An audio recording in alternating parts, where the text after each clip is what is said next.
I believe I can breathe. Hello, and welcome to this week's... What does the fox say? You are one pathetic loser. Pepperidge Farm remembers. It's me, Austin! Oh, son of a bitch! Yeah, that works. I like all right, it. okay. All right, moving on. Hey, what about Tulip? And now for something completely different. It's a bold strategy, Cotton. Let's see if it pays off for him. I've been looking forward to this.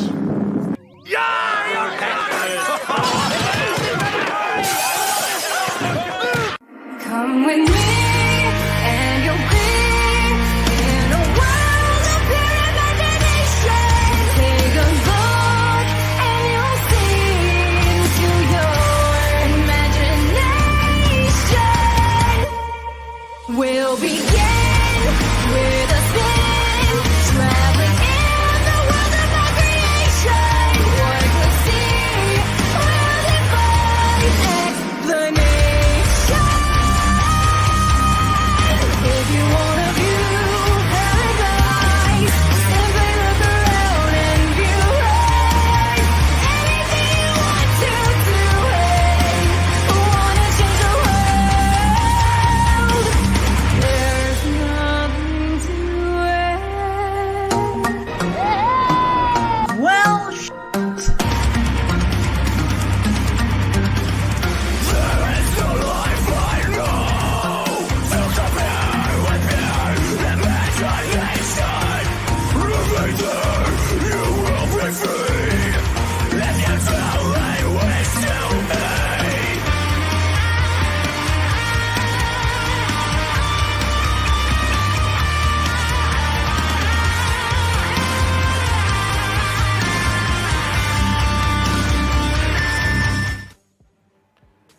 Good evening, ladies and gents. Welcome. It is Monday night, December 5th, 2022, episode number 232. Monday night going in raw right here, the place to be reviews. I'm Itepokuian, right here with all of yous. Thank you for joining us. Let me introduce to you, ladies and gentlemen, the Horsemen. We got three of us here right now. Tony will be on his way here shortly. Kick it over to this gentleman, Mr. Chris Fisk. Oh, yeah. It's Monday, Welcome. baby. It's very festive over there. I like it. Oh, yes. It's a Jew that likes to celebrate Christmas. Oh my. Oh, my. Look, hi. Look, hi, baby. Oh, thank you, man. Thank you for being here, bro. Hey, thanks for having me, man. Absolutely.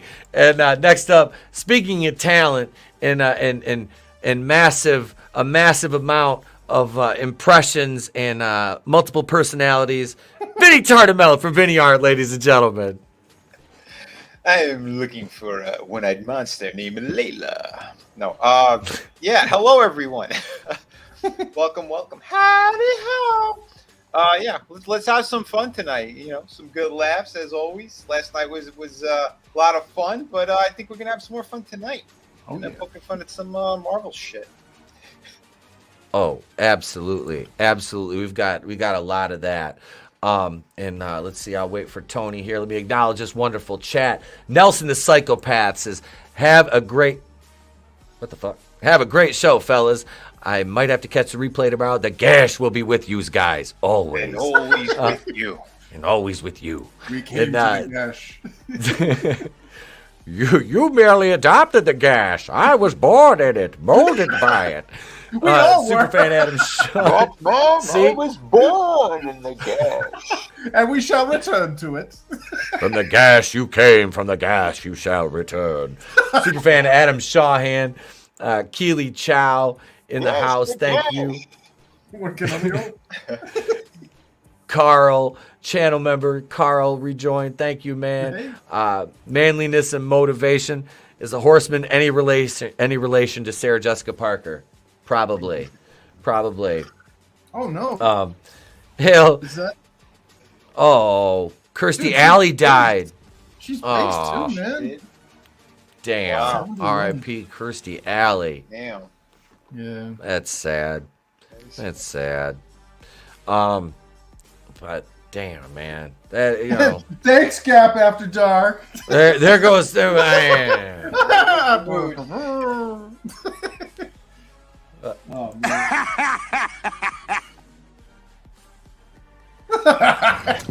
Because that's what heroes do.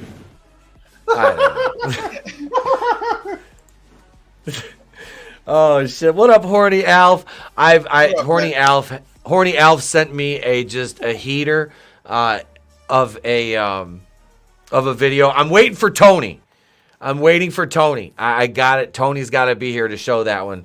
And Horny Alf knows. He knows exactly why, because it's fire. It's fucking hilarious, and you guys are gonna love it. And I'm not. Yeah. Let's get weird with this shit is basically the title of that video. Yes, it's all right. It's all right, Gap. It's all right, man. It's all right. We got it. We're good. We're okay. Trust me, every one of us has got a dark sense of humor. Shit. What up, Papa Cotton? Hail, brother. Hail, welcome. Hola. Let's see. Yeah, Kirstie Alley was based, and now she's based in heaven. There you go. Yeah. I mean, hey, let's see. You know, it happens. It happens to all of us. There ain't no winning that race. But yeah, let's do some box office breakdown here, shall we? Oh yeah. It's kind of a it's a different one this weekend, but we'll get into it.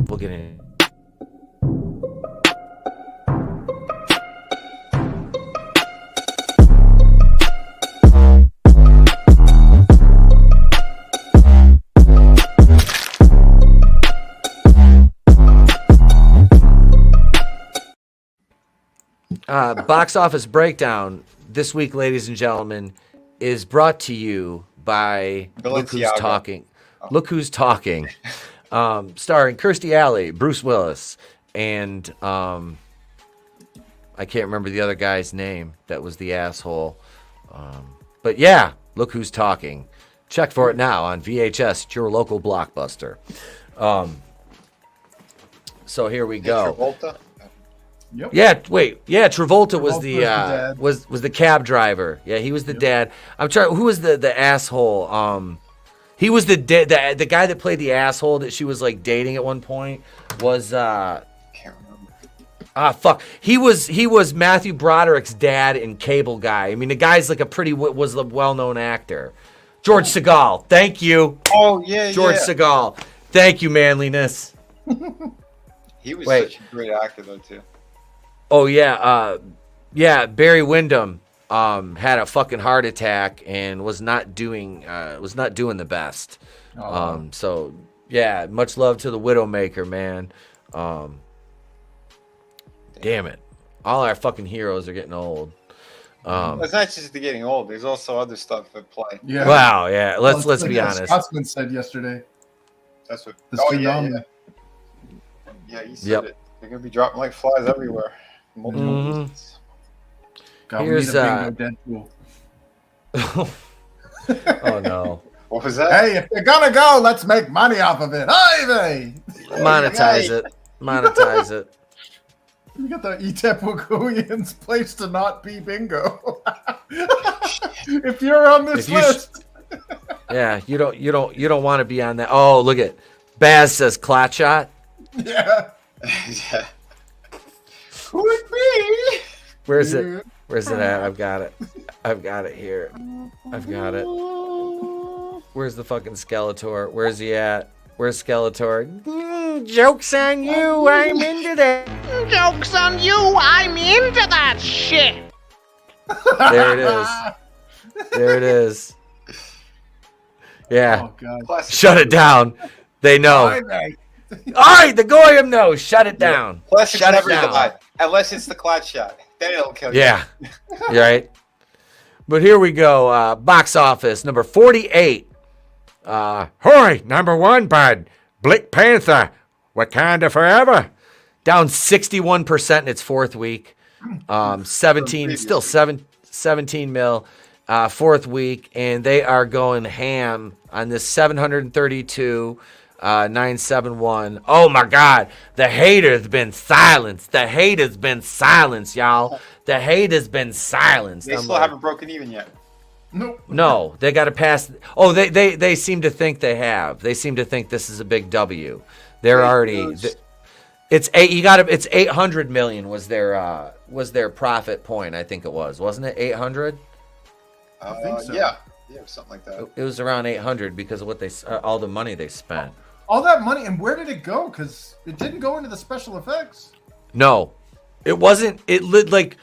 Okay, I know this movie's making money, but let's be honest, it's Disney. Do we really trust them in the box office? Number one. Never. Number two, especially with this movie, because if this movie were to not perform on par financially, a lot of people are going to be like, ha, and they don't want this property to put egg on their face because it's a diverse property, and that's why they're propping it up so much. Of course. Well, that's possibly why it's failing too, is because they're catering to a very niche market.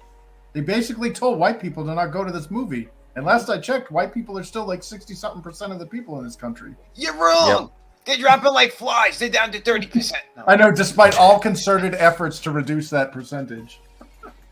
Right? Oh, that's just a conspiracy from the far right. Well, all I have to say is, despite only representing 13% of the major population, they're responsible for 50. Oh, never mind. You guys. In the land, was it in the land of red, white, and blue? What's 13 and also 52?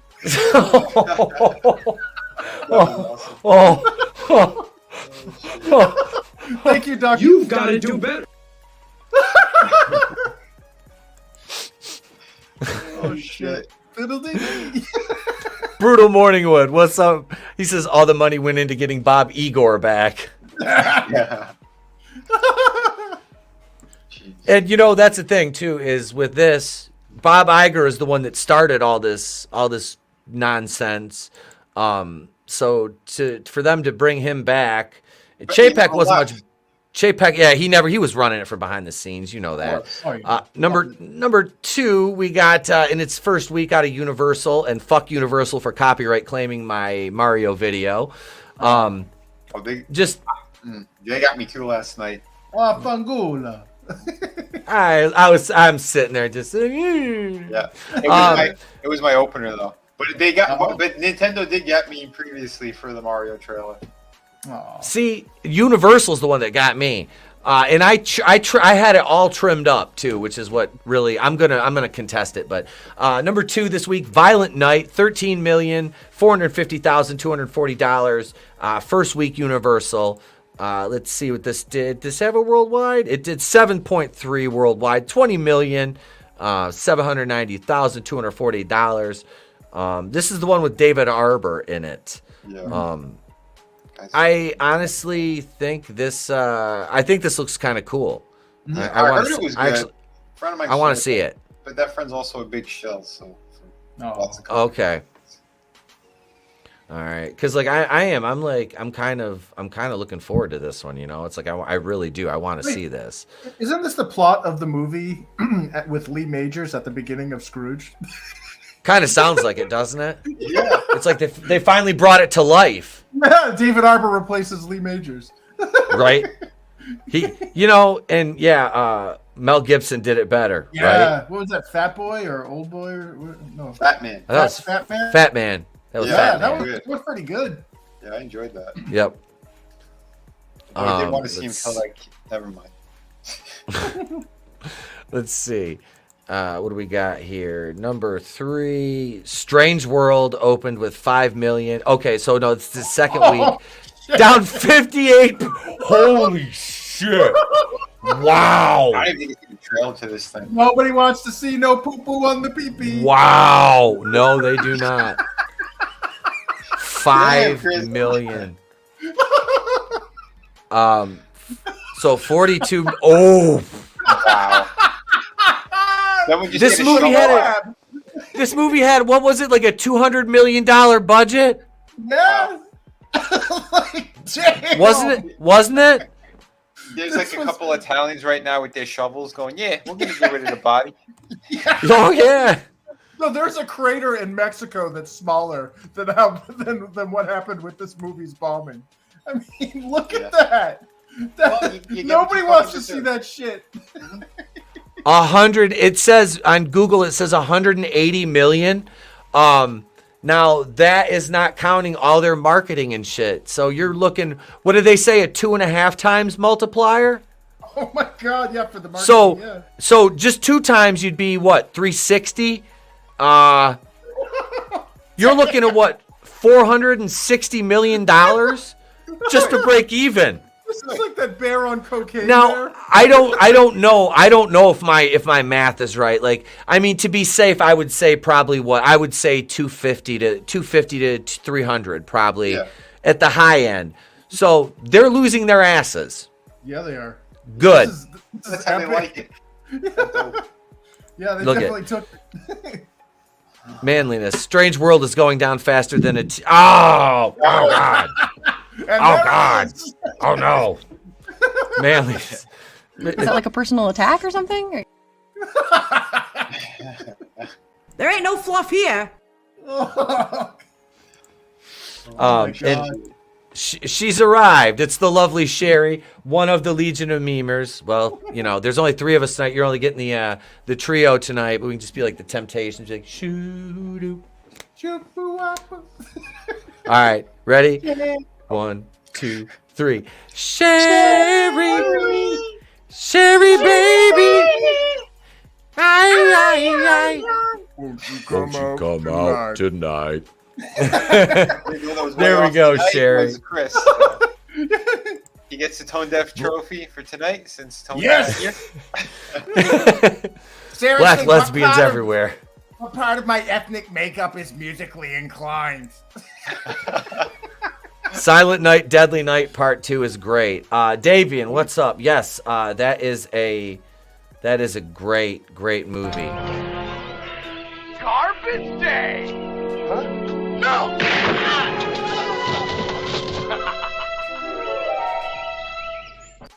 He's the hero. Well, right? he is the hero in that movie. He's the hero. He's not the hero we deserve, or the hero we need, but he's the hero we deserve.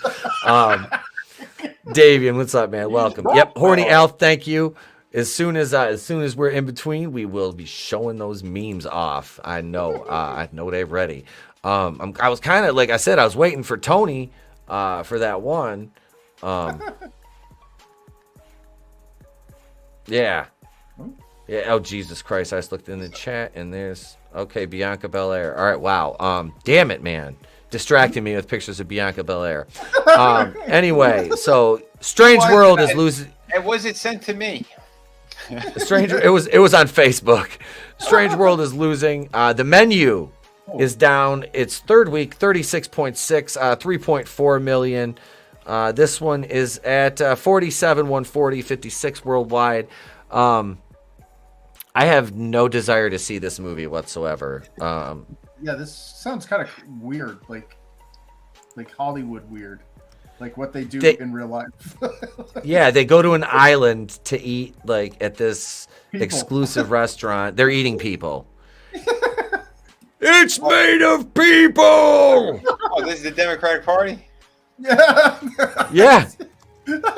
I think so. This is one of the restaurants over on the old island.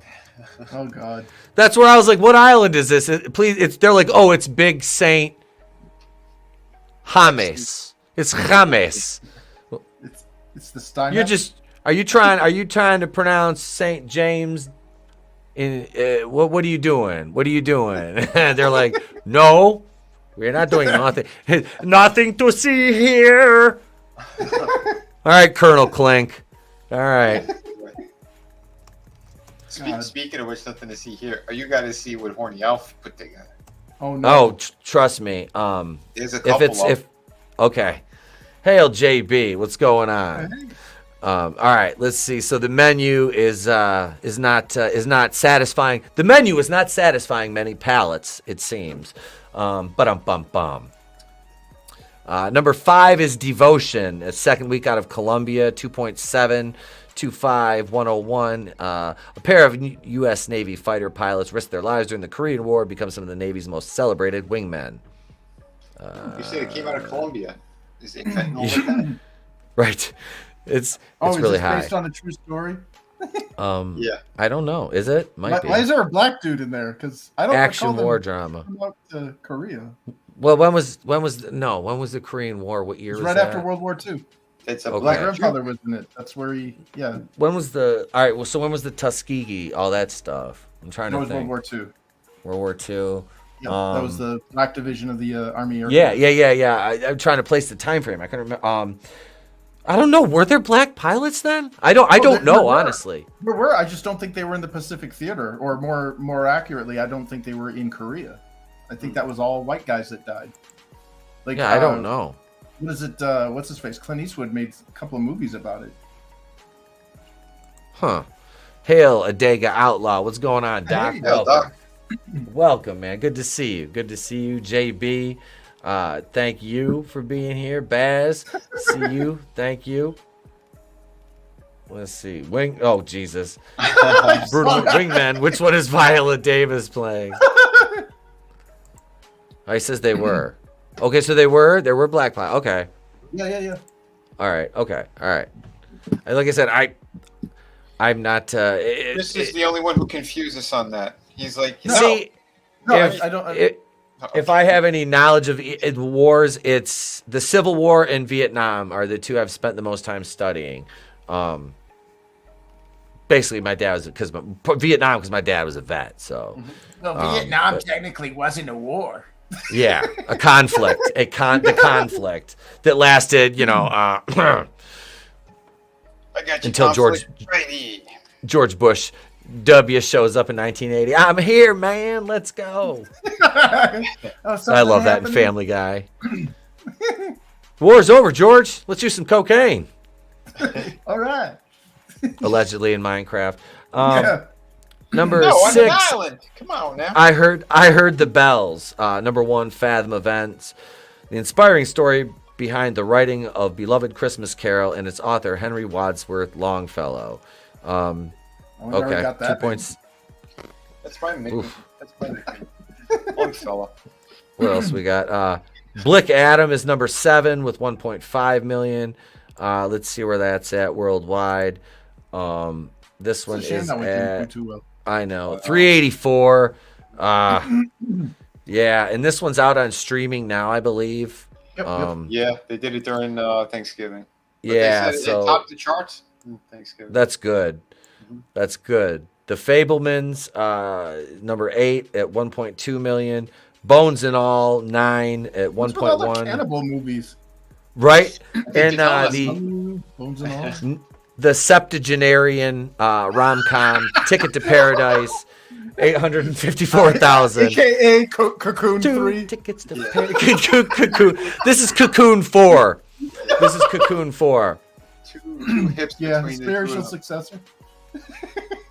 That is. And that, ladies and gentlemen, was the box office breakdown. Oh my God. Oh wait. Adega said my dad was in World War II, part of the Philadelphia experiment. Wow.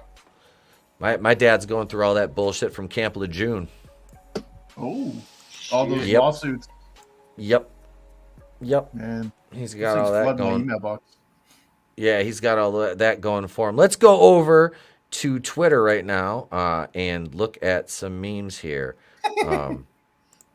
Let's see here. We've got. All right. All right. We'll go with this one right here. Oh, dude, these are always fucking great. Yeah, I mean, dude, thank you, Horny Alf and the Legion of Memers, for everything that you guys do for all the channels, man. You guys are everywhere, and it's awesome. Yeah. Here we go, right here. Make sure we got the audio up.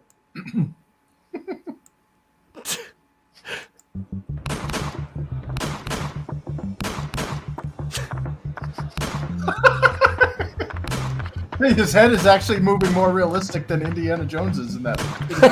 Yeah.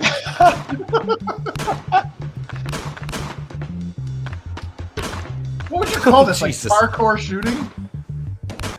Yes. That is fucking awesome. New Assassin's I Creed. love it. That's a great freeze frame right there. Look at that shit. It's a good muzzle flash. I like it. That's fucking great. All right, hang on. Well, let me queue up another one here because I know. He did a couple. Oh God. Oh, versus cocaine. Oh no. Dude, that trailer is hilarious. I haven't watched the trailer yet. I have not watched the trailer yet. I didn't get a chance to, but I want to. I want to see that because I want to see that fucking movie. I do. Just the poster was like.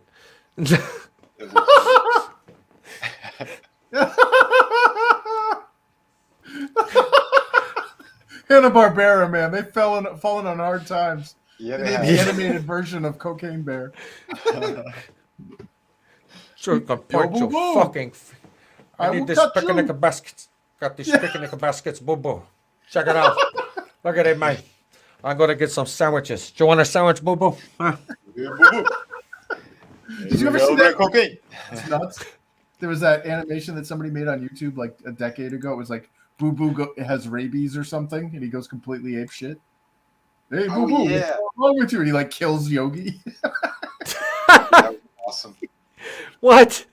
I have not seen. I have not seen. It looks like it's part of the Hanna-Barbera cartoons too. It's pretty well animated. Oh my God. Oh, I did not see this Grace Randolph one yet though. Well, shit. Did you guys see this one? I didn't see the full thing. Okay, this is here we go. Josie's on a vacation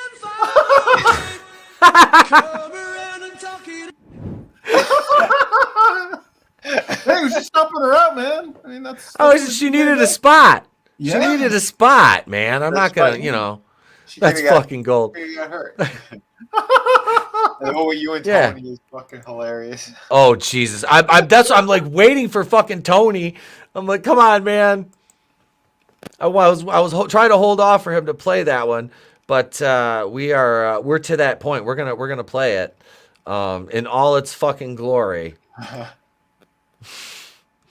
Oh my God, I'm just gonna go ahead and retweet this now. We'll do that, and let me present. Not share, you have to present it. Because we some classy bros around the stream. Ron? Yeah. A Ron. Hey, Ron. You done messed up, A Ron. Present. All right. Here we go.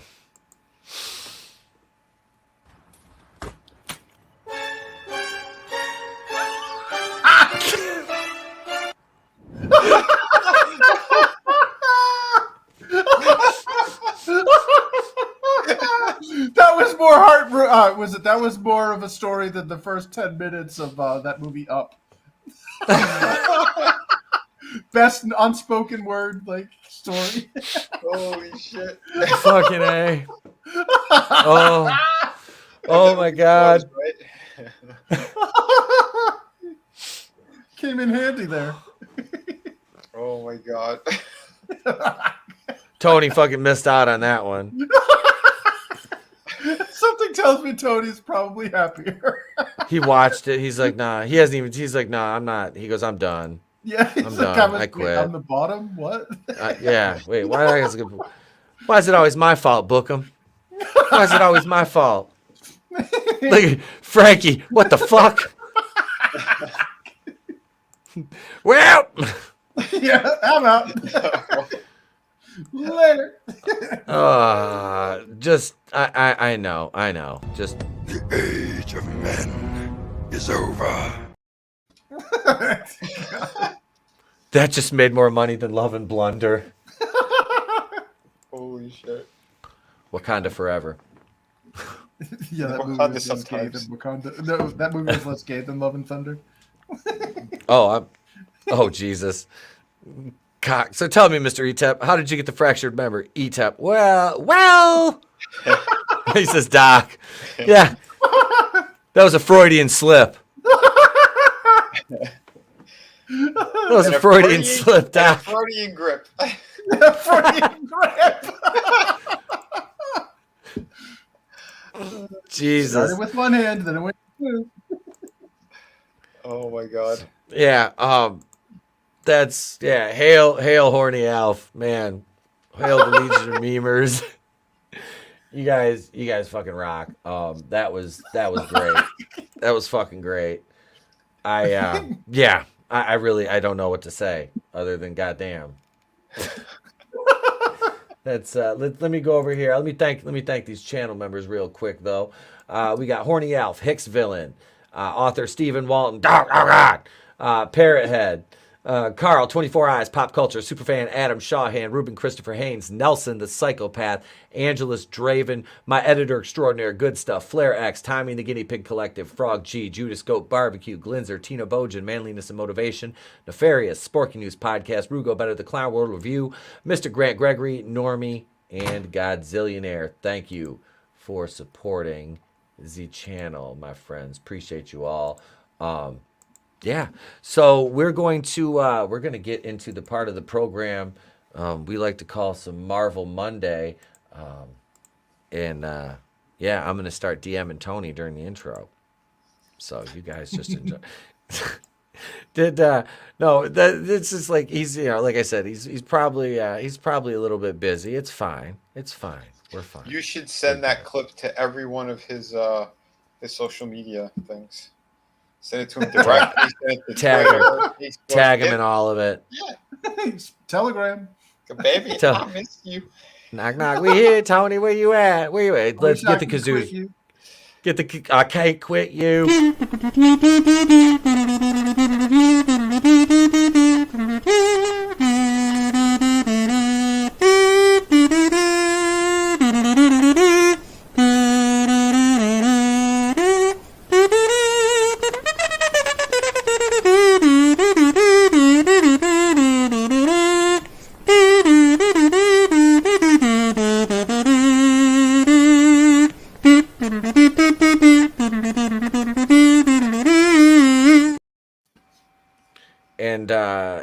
Here we are. Captain Marvel 2 suit reveals best look at Brie. Is that like a personal attack or something?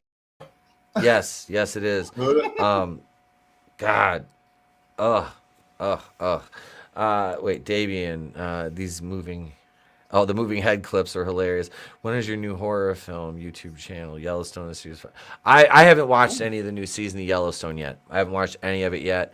The wife's watching it. I'm just going to binge watch it. I am starting that after the 1st of January. I still have to I'm trying to come up with a name for it right now. But yeah, that's launching after the 1st of the year. So Captain Marvel 2, her suit. Okay, so this was actually revealed on I believe it's like a Hot Wheels or like Matchbox car packaging right here, Hot Wheels. So that's I was expecting a dump truck. Yeah, but she ain't got that wagon, so they can't very well use a dump truck for her. Now, if the car was a pancake, that would make sense. It's a pretty flat looking car. Right?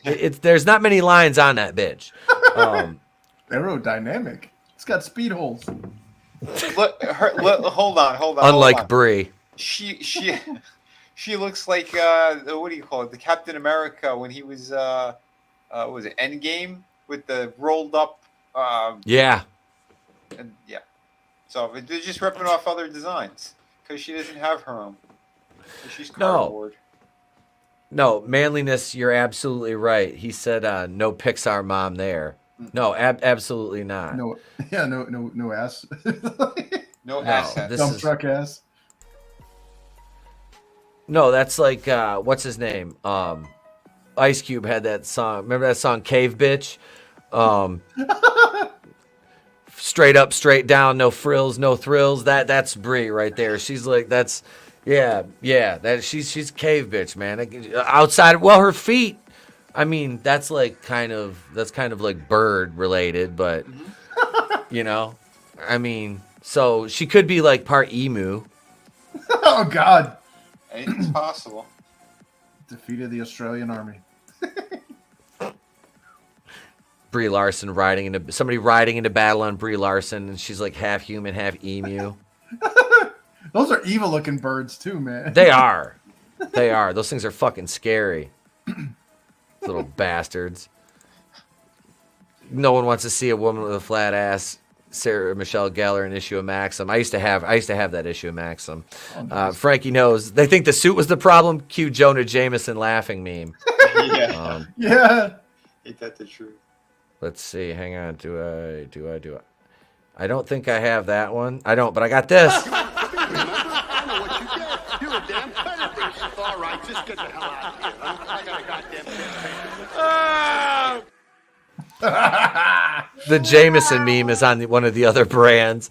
What up, Scrambles? He was listening to Joe Rogan interview Alex Jones. Oh, my God. Oh, God. Oh, a new one? I'm kind of retarded. George, the maker, is here. It's George Lucas, ladies and gentlemen. Wait. Hang on, George. Hang on.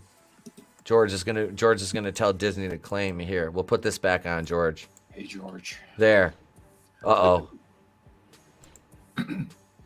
Hi, George. We're gonna get claimed again. But don't worry, I made a lot of money on Indiana Jones 5. Remember, everyone boycotted. It's shit. It's pure shit. Fecal matter dripping out of the mouth of Kathleen Kennedy and onto the big screen. For no one's enjoyment.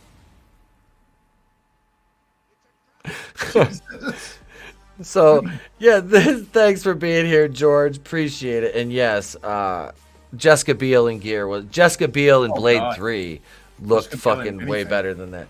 Yeah. All Wet and Texas Chainsaw Massacre. Yeah, that was the only thing I liked. That and Arlie Ermy were like the highlights of that movie for me. Yeah.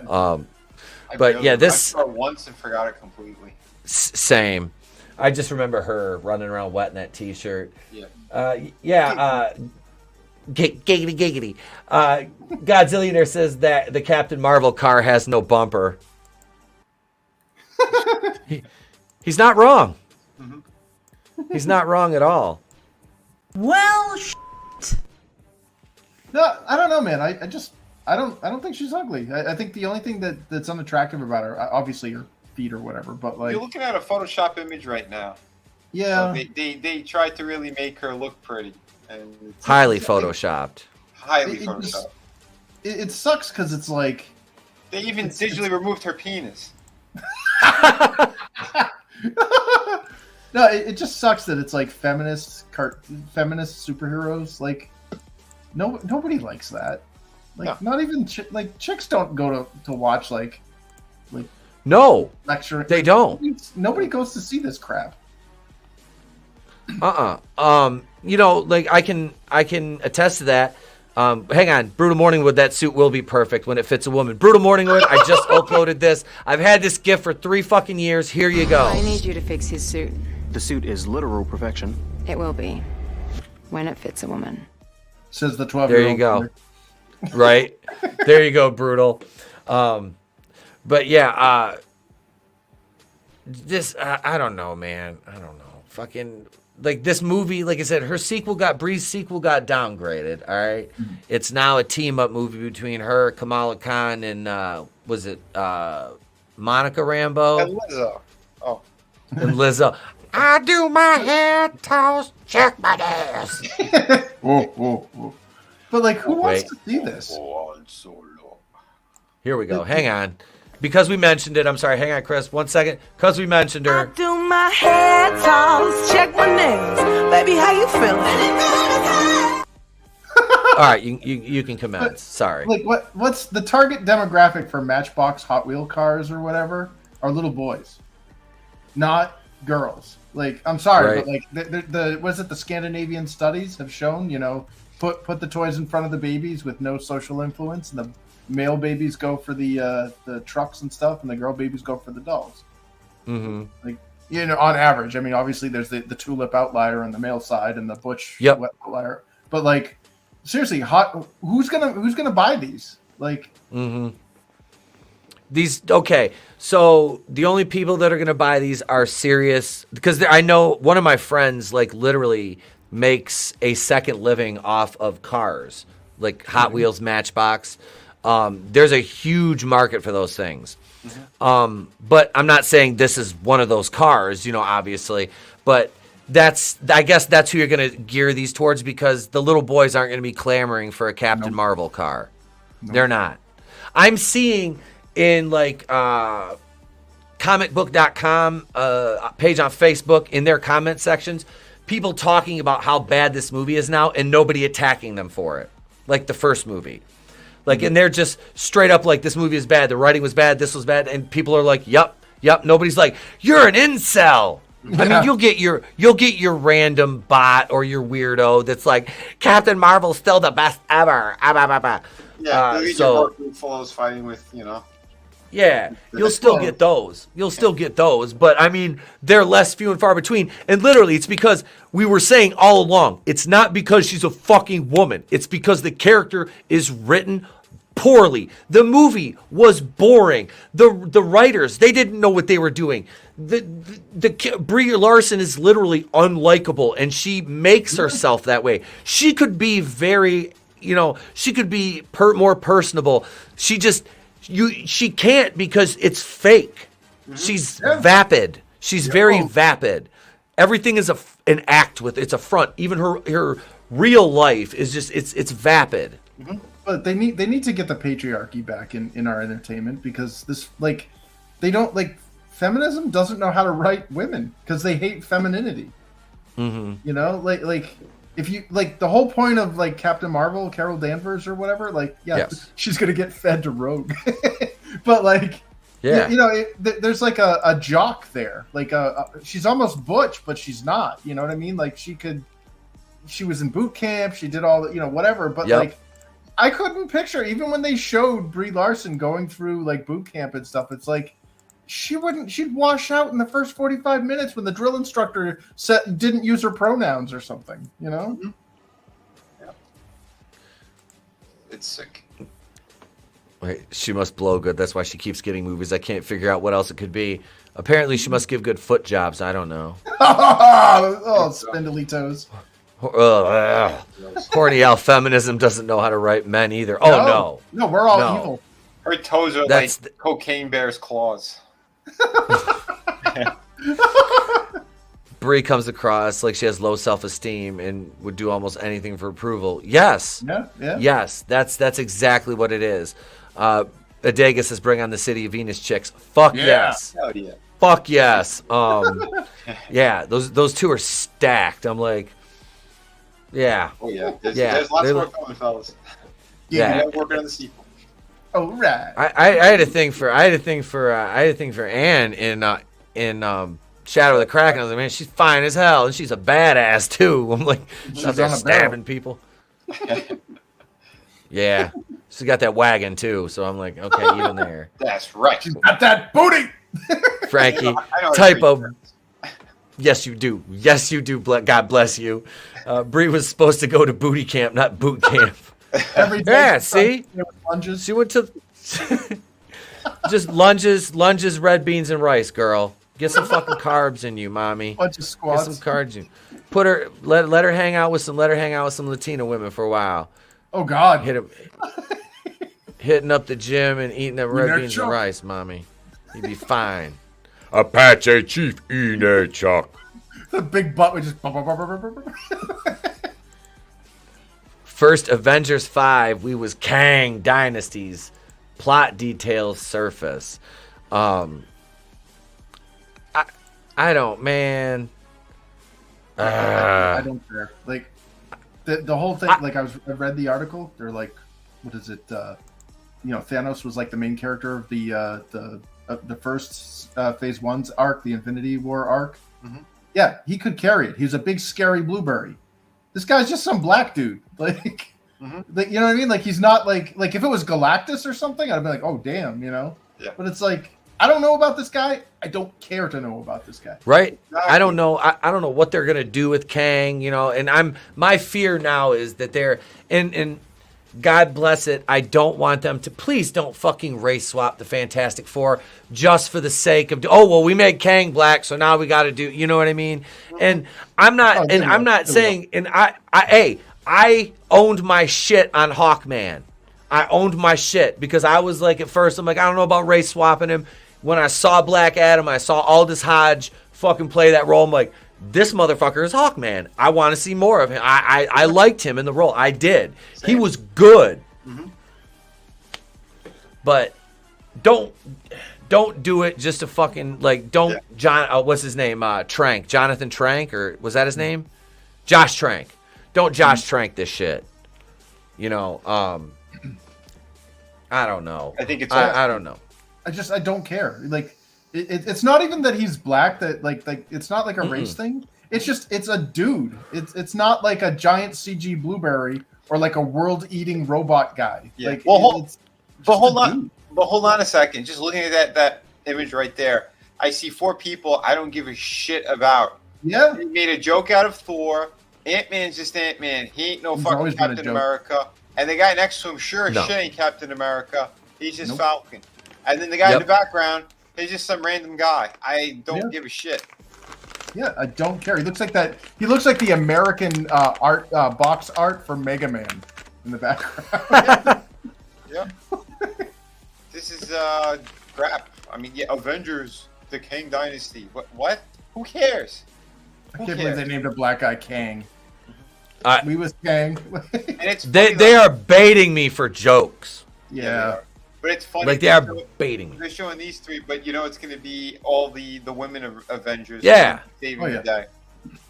Oh yeah. Mm-hmm. Well, they got 2 jokes and a diversity hire.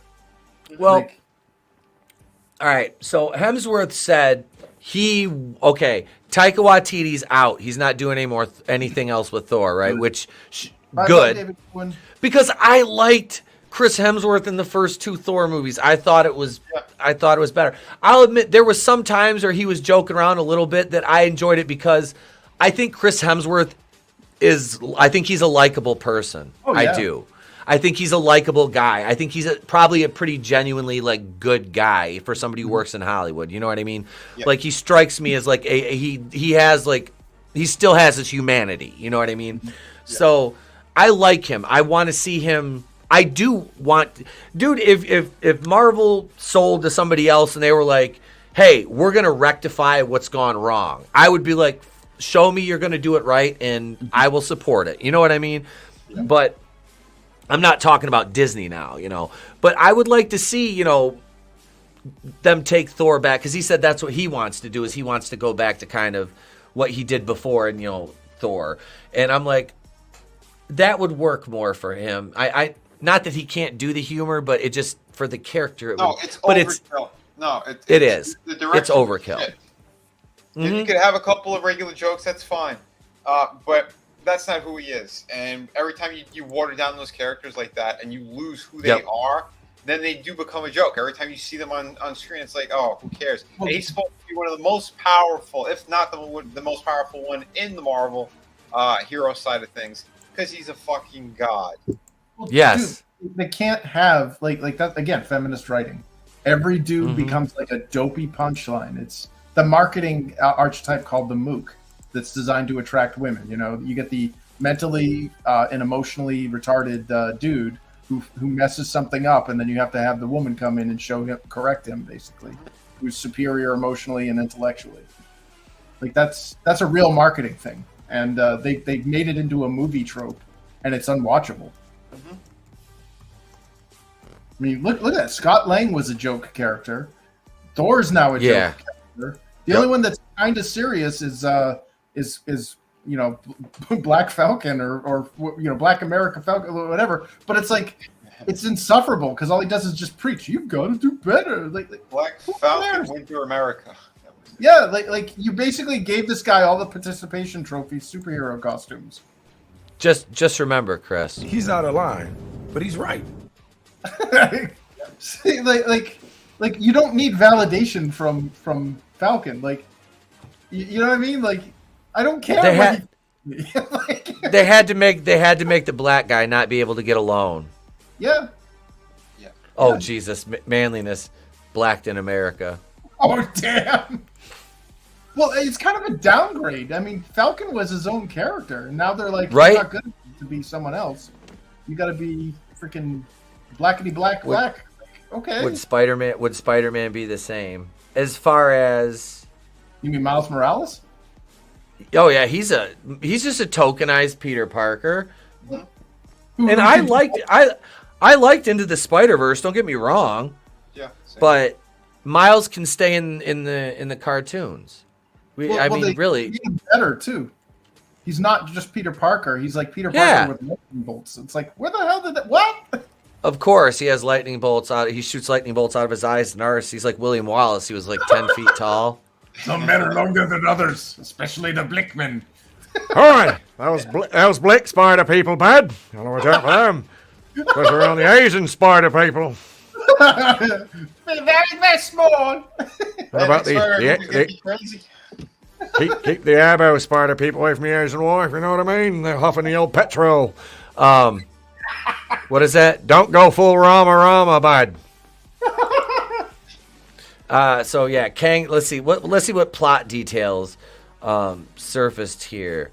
A multiversal doomsday clock just moved 1 minute closer to midnight as the climax of Phase 4 with Black Panther, Wakanda. We don't care. Let's see. The writing process just got underway. All right, revealed in Kang-led story.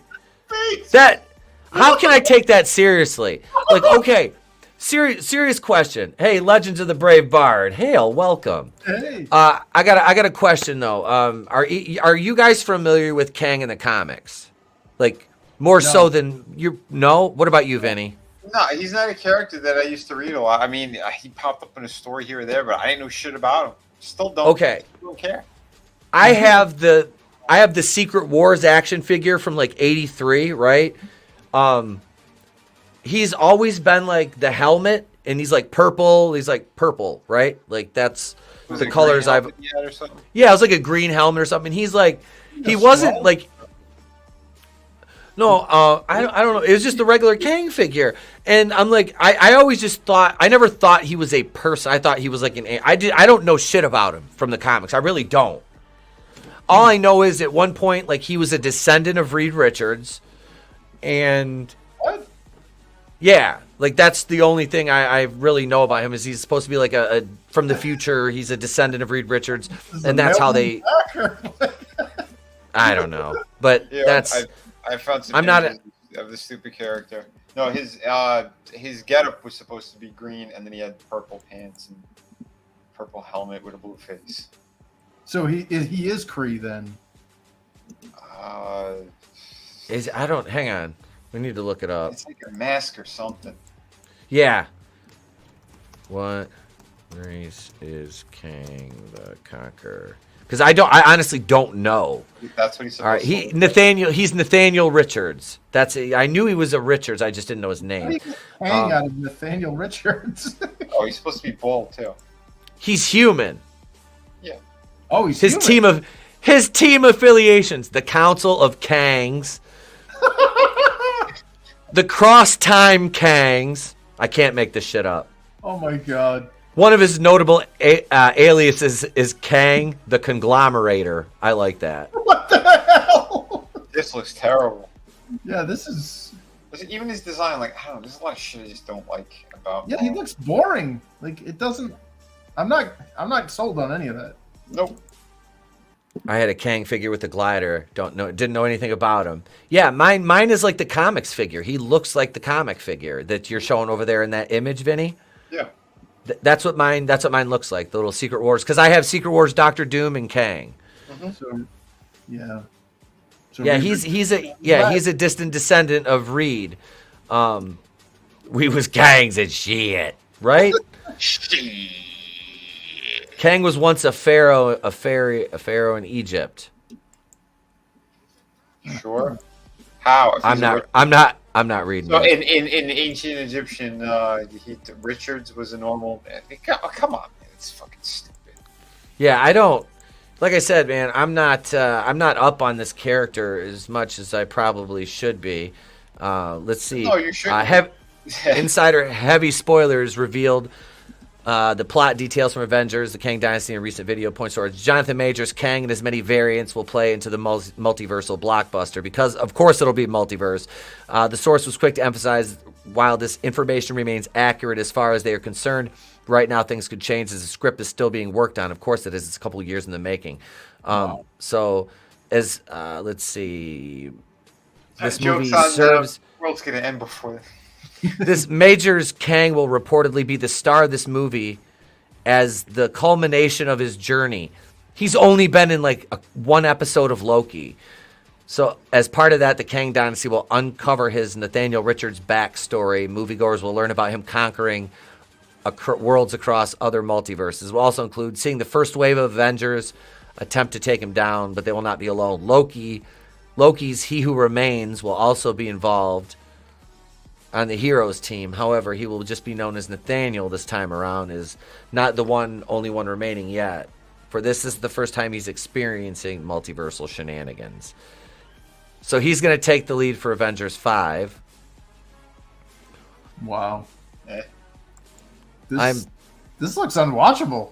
Sorry. Right? Hail Draven. Like, what's going on, brother? Hail Hicks villain. I'm underwhelmed. Oh yeah, but look at that line of characters too. We have Soy Hulk, who gives a shit about. We have Guardians of the Galaxy that's directed by someone who likes children too much.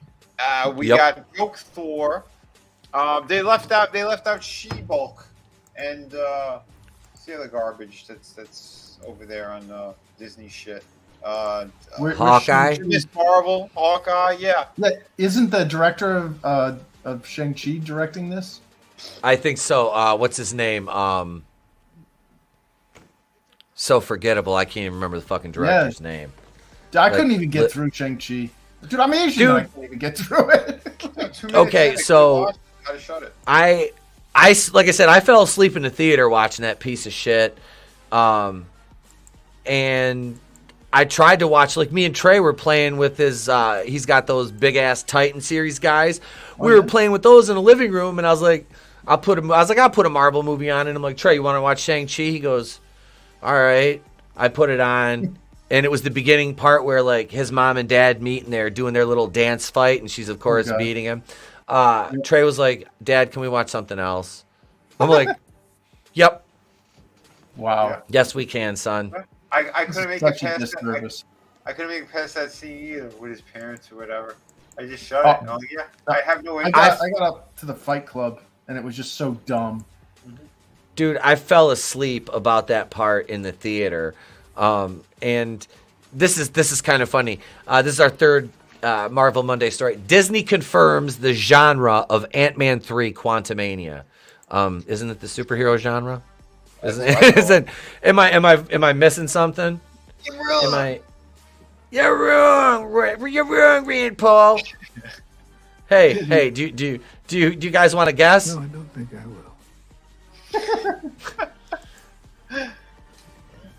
Jesus, dude. Like what? I mean, it's gonna be like it's gonna be another like I don't know like what, like another heist fucking. Well, it's going to be a Disney movie. It's not going to be a Marvel movie. Yeah. No. It's going to be like Escape from Witch Mountain or whatever, or, Journey to the Island or whatever. Oh, yeah. Journey to the Mysterious Island. Yeah. Like, they're going to make it a magical sci-fi adventure romp or whatever. And it's like... Yep. That's not a superhero movie. I don't know. Maybe it'll be Planet of the Apes in Quantum Realm. To get captured. Pale Rider. Pale Rider. What was that? What bad thing did your kid do to you? Daddy, I don't want to watch it. You're gonna watch it. No, I'll be good. Yeah. I was like, son, I'm gonna punish you. I'm gonna put the fucking Eternals on. He's like, no, Dad. Dude, seriously, like, okay. So my kid went to like my mom's because we did a live review of the Eternals. I think you guys are on there. I can't remember if you guys came on just to listen to me bitch though, because like I said, I drug my wife to go watch that. You'd have to drug her in order to. Yeah, you would. Need I did to get her through that. I roofied her, not even to take advantage of her, just to fuck Minecraft. Just kidding, folks. Just to make her go see Eternals, just to see Eternals. I like Frankie says, "Can't man." Yeah. But no, she fucking hated it. She hated it. She hated the Eternals. Like she hated Thor. Her and the kid watched Thor, and she fucking hated that. Yeah. What is there to And like? she's supposedly the demographic that Disney Yeah. is targeting. You know, women. Like, Yep. They're not. Let's see. Okay, so the genre has been revealed. A sci-fi adventure. Yep. Okay. And we should care why. What are they hurting? Are they hurting for articles here? I mean, they're Well, this hurting is just for an squirting, advertisement. This is just promoting their film. Yeah. Like, you know, this is all about getting it in the zeitgeist or whatever. That there is another quantum. Like, otherwise, nobody would give a flying. Like, look at that guy. He looks like the Mega Man art on the American box for Mega Man. Uh-oh. Uh-oh. Oh no. Shazam! I'll give you the fentanyl verse, baby. It's me versus Derek Chauvin across time and space, motherfucker. I can't lose every time. There's 14,698,342,006 possible outcomes, and I only win in one. This is some bullshit. Something tells me he doesn't even win in one. He's just. I want Quentin Tarantino to write that shit. Write me like Django, motherfucker. I'm coming back. The honkies can't stop me. So does that mean that Chauvin will be Candy? Yes. Now, what's going on with what's her face there with Wasp? Why'd they give her a little boy's haircut? Dude, they murdered Evangeline Lilly. She's so beautiful. I'm like, what did they do? They're like, no, you know what it was? It's like this is your punishment for speaking out against the science. Praise be the science, they say. Praise be the science. Haircut is Paul Rudd. Look at what they did to Captain Marvel, man. You know the Jeebus, yeah. That like Butch Dyke cut, like Yep. like okay. Now they're like, now say it, Evangeline. I am the science. Not yet. Say it. Say it. At this point, yeah, Frankie, at this point, Marvel DC crossover film won't save anyone. Nope. Yes, Scrambles, that was St. Floyd. He had to make an appearance. Hallelujah. Yeah, it's, your sins are resolved, baby. I forgive all of you crackers in Peckerwoods. He's a fentanyl partner. I issue full pardons for everyone. All y'all. Yo, can I pay with my Lucy's for some indulgences? Yeah. Counterfeit 20. I'm gonna loan y'all $20 each, motherfucker. Those are counterfeit. No, they're not. They got your face on them. Yeah, man. Your face ain't on the 20. Yes, it is. Look. Oh shit! The That's me, baby. Quick, I gotta eat all this fentanyl. He turns into the Cookie Monster. F is for fentanyl. That make me OD. Oh, dude, we gotta do that. The Muppets. MLM. And speaking of that, if you didn't see my Alphabet Mafia video, just go watch the very beginning of it. My editor, Goodstuff, did the fucking amazing Sesame Street intro on that one. It was great. It was fucking awesome. He killed it with that one. But yeah, that's Ant-Man 3, sci-fi adventure. It's gonna be about we was Kangs, the dynasty, and Fentanyl mania, baby. Dun, dun, dun. Fentanyl, what you gonna do with fentanyl? It's St. Floyd run wild all over you, baby. Frankie knows is right. Michael Douglas, Paul Rudd, Evangeline Lilly have the same barber. Ant-Man and the Wasp, Quantumania. The crossover there with Barbershop. Michelle Pfeiffer's like, I should have stayed with Tony Montana. Yeah. Mira, Alfiera, I told you come back to me. A couple of those Quantumanias, you're going to call me in the morning. Breathtaking movie. Floyd versus Fentanyl is a breathtaking. Oh, that, ladies and gents, is what we like to call Marvel Monday. We've got some memes for you, and we will be right back with tonight's main event.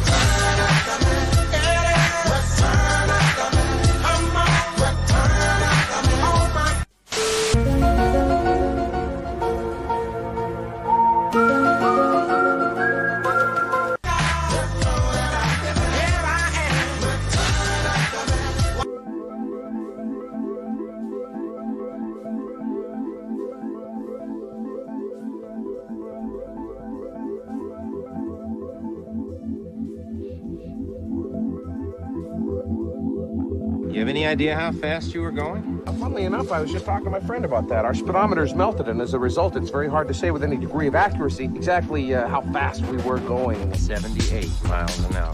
78, huh? Well, yeah, I could buy that. Sure, I guess. You would know better than us, especially since we got a melted speedometer.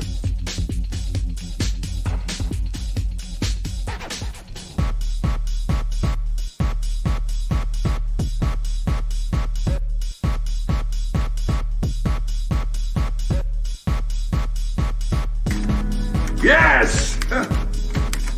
You're the man now, dog.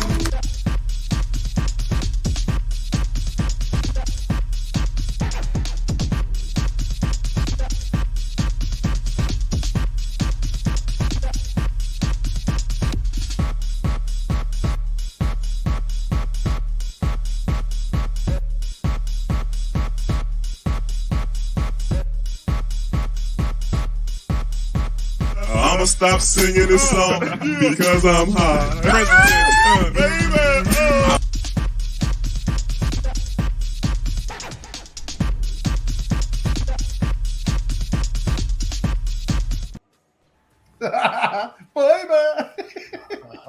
And there we are right here. So Super Mario Brothers movie, all right? Princess Peach. This shit's got everybody all fucking stirred up already. This image, this little segment of the trailer's got people more stirred up than Mario's voice, which Chris Pratt, these people are already pissing and moaning, and that was the crux of my video was, why are people mad? If Chris Pratt did an Italian accent, they would have called him racist. Oh yeah. Now he doesn't have an accent, so it's a good thing I have somebody on the panel that can speak on behalf of that ethnically. Vinny, go ahead, man. I thought in the trailer, I heard part of it, he did have a little bit of an accent. When he's like, let's go. At the beginning, when he was facing off with Donkey Kong at first, I believe it was. Yeah. Something like that. I think that's where it was. But I do think his voice was very flat. I wasn't wowed by it. Mm-hmm. But it just bothered me too. Even before I heard Chris going crazy about it. Yeah, I was like, yeah, that just doesn't make any sense. Why is she the one? She's supposed to be saved. She gets saved by Mario. Now they flipped it. Mario's going to be a fuck up anyway. So, what is the point of this? Well, yeah, Luigi is basically the damsel in distress in this thing, and this is supposed to be like the first origin, like the first Super Mario Brothers. So, what bothers me so much is that no woman could be feminine now. Like Daisy or Peach Peach or Princess Toadstool or whatever the fuck they're calling her now. It's Princess Peach, I think it is. Yeah, well, she was Peach in Japan, and in America they called her Princess Toadstool until Super Mario World or whatever. But anyways, so she's or N64, but she's soft spoken and she's and I've always hated Peach because she's always been like a total cockblock or like a bitch tease to Mario. When you have like Rosalina, the chick from Donkey Kong, who like when Mario saves her city in Super Mario World Odyssey, she like throws a big musical celebration in his honor, and then you have Rosetta or Rosalina, pretty much do the same thing. He saves her or whatever, and then Daisy is like the spunky, like energetic, I'm Daisy, but like Peach is supposed to be like the uppity little spoiled princess, and like I went back on it after watching this and like, yeah, but she's got her own game. Haven't you ever heard of Super Princess Peach? Yes, I own it. I just played through it. She has a parasol for a weapon and wields her emotions as her magic powers. That's not that's not girl boss badass chick with a halberd. So that's why I'm like, and the voice is all wrong. She's supposed to be like, oh, Mario. Yeah, who's doing the voice? It's is it Anna Taylor-Joy? doing the voice for her? I don't know. It just sounds very bitchy. You know what she sounds like? She sounds like Sarah Michelle Gellar in the fucking He-Man. Like she has a cold. Oh God. Like she has a cold and she's bitchy with an attitude. Like, no. Sorry, Here. you fucked up. There's the picture. Yeah, there's the picture like- a little bit bigger.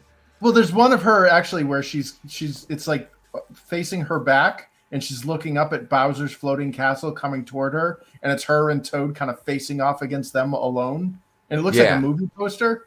And it's just like, can't we just have a princess that needs to be saved? Like, not every girl needs to be a girl boss. Like, this is ridiculous. And then Mario, we know, he's gonna be retarded. And like, I can already tell you, he's gonna try to rescue her from the Kongs, who she was a guest of, and he's gonna be made to look like an idiot and get his ass kicked by Donkey Kong. Yeah. Oh yeah, that's right in the beginning. Yeah. Even worse. First of all, yes, you're right. It's Anna Taylor-Joy, miscast completely, and I think her eyes are still way too far apart. Seth Rogen is Donkey Kong. Yep. So he's go Mario. So he'll make a good monkey then. Here it is right here.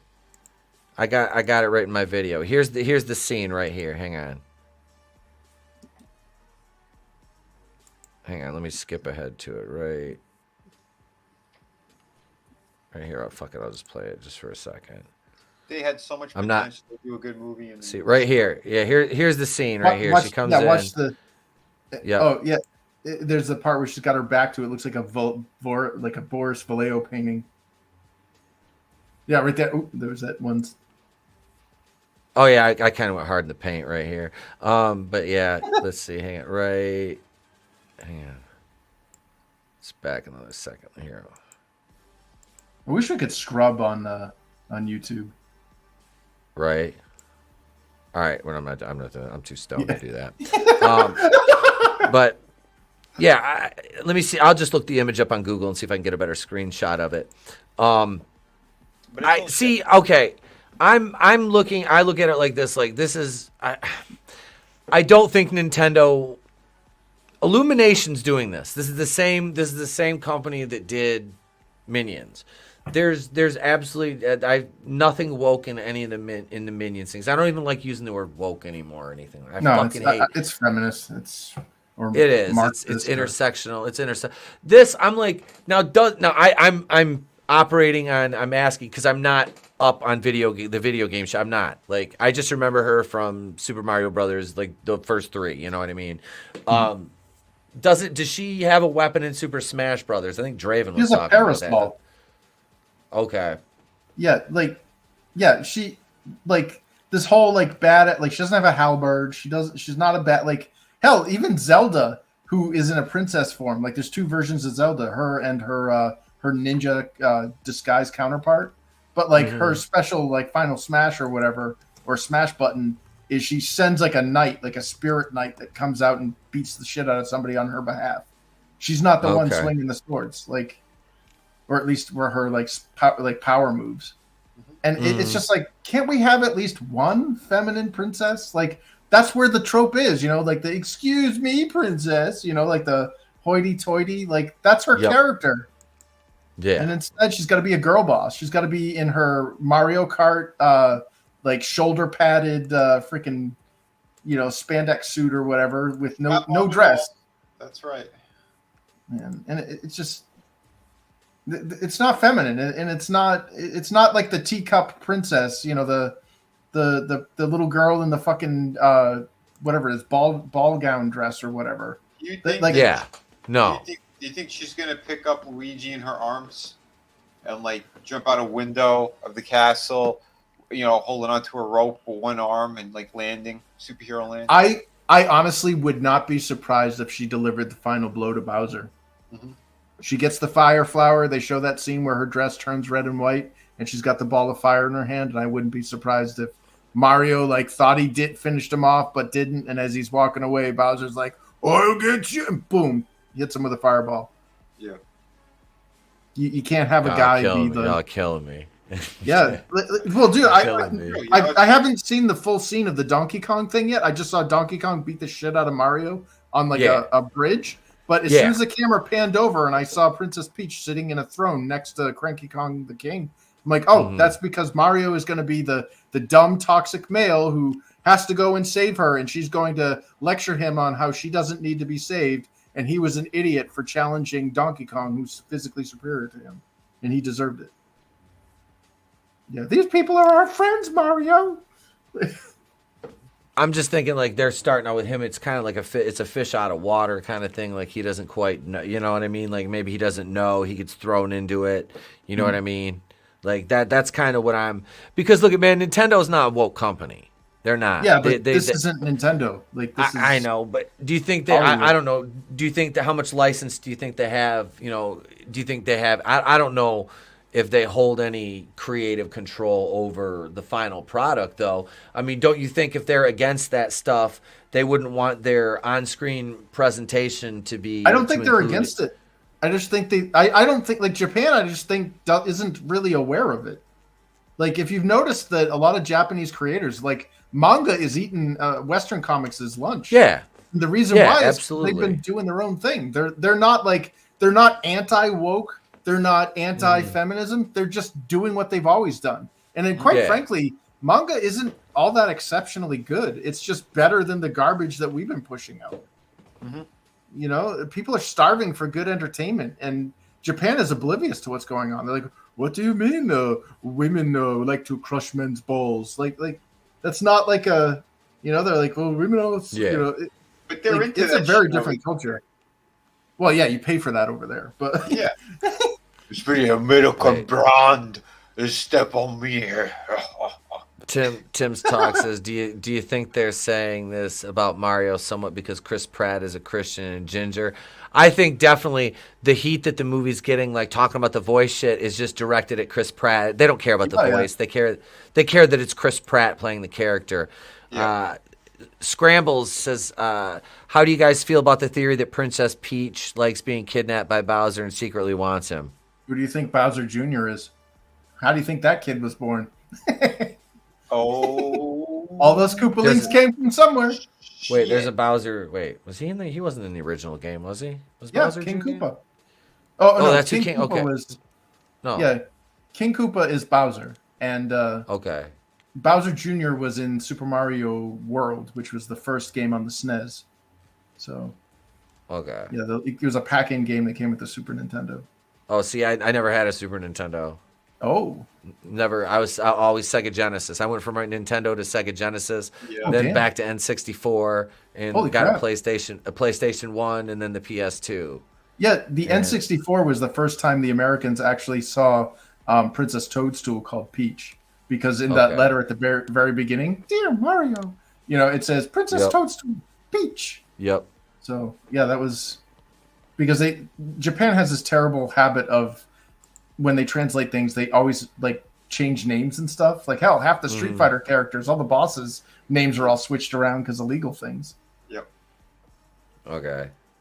Wait, they'd never make an awful Super Mario Bros. Oh wait, yeah, they already made that. I was hoping they'd got that one out of the way. I'm. Hang on. Peach had a solo game as well. Yeah, that's when you were talking about, right, Chris? Yeah, it's on the DS. Yeah, I played through it just to, because I mean, I don't want to be talking shit and being like, oh wait, you know. But it's no. Super Princess Peach she used her emotions. She had like, you know, anger, sadness, and everything, and they were like magic powers to change level dynamics. And her weapon of choice was a parasol. So, yeah. Okay. And she was feminine throughout. She was wearing that dress throughout the whole thing. I mean, hell, in Super Mario Brothers 2, like, and in Super Mario 3D World, that was the character I always played, because she was for beginner players. So she had a severe edge over all other players except for Yoshi, because she could hover. You just press hold to jump, and in the 3D environment, that's crucial for making those jumps, because I can't gauge the 3D depth very well. So I'm like, just press and hold, and there my shadow's on solid ground. Boop, I let go. Nice. Yeah, I played as her in Mario Brothers 2. It's so crazy how, like, Mario Brothers 2. Well, that wasn't even supposed to be a Mario Brothers game. Yumi Kojo Doki Doki Panic. Yep, I got that one. You would know better than I. I don't know you know. I just knew it wasn't supposed to be a Mario Brothers game. There at the last minute, they're like, "Hey, it's Super Mario Brothers 2. Here you go." Dude, and they did a like that was a very smart move of them because the real Super Mario Brothers 2 is a mean-spirited troll game. Like I have that too, the Japanese version. They called it the Lost Levels when it came over here, and it's. I wonder if that's probably on my NES classic that's jailbroke. I'll have to look. Yeah, dude, it's a frustrating game because they added in something called the poison mushroom. So like you hit a power up and you're like, oh, a purple, and it will kill you. Oh, Jesus! Yeah, just kidding. Ha ha, no, it'd be Baka Gaijin. Dude, as a kid, that if I would have had that as a kid, that would have like that would be like soul crushing. You're like, you're doing good on a level, and you're like, yes, I got the. Oh fuck! It just killed me. Wait, what? Like, no, this is bullshit. I don't like this. It's like the dog. I don't Duck like Hunt. this. Oh, that little fucking asshole! Fucking laughing at me, motherfucker. my dad would shoot the fucking dog in between levels. Like that was like the one. My dad used to play that with me, obviously because it involved a gun. He would play that, and then my mom and I would play like Zelda and Mario Brothers, all those games. She used to hit up some kung fu with me too. Oh, nice! I liked those different levels, just side scrolling, one dimensional levels. You have to jump or like do your little punch like that. Yep.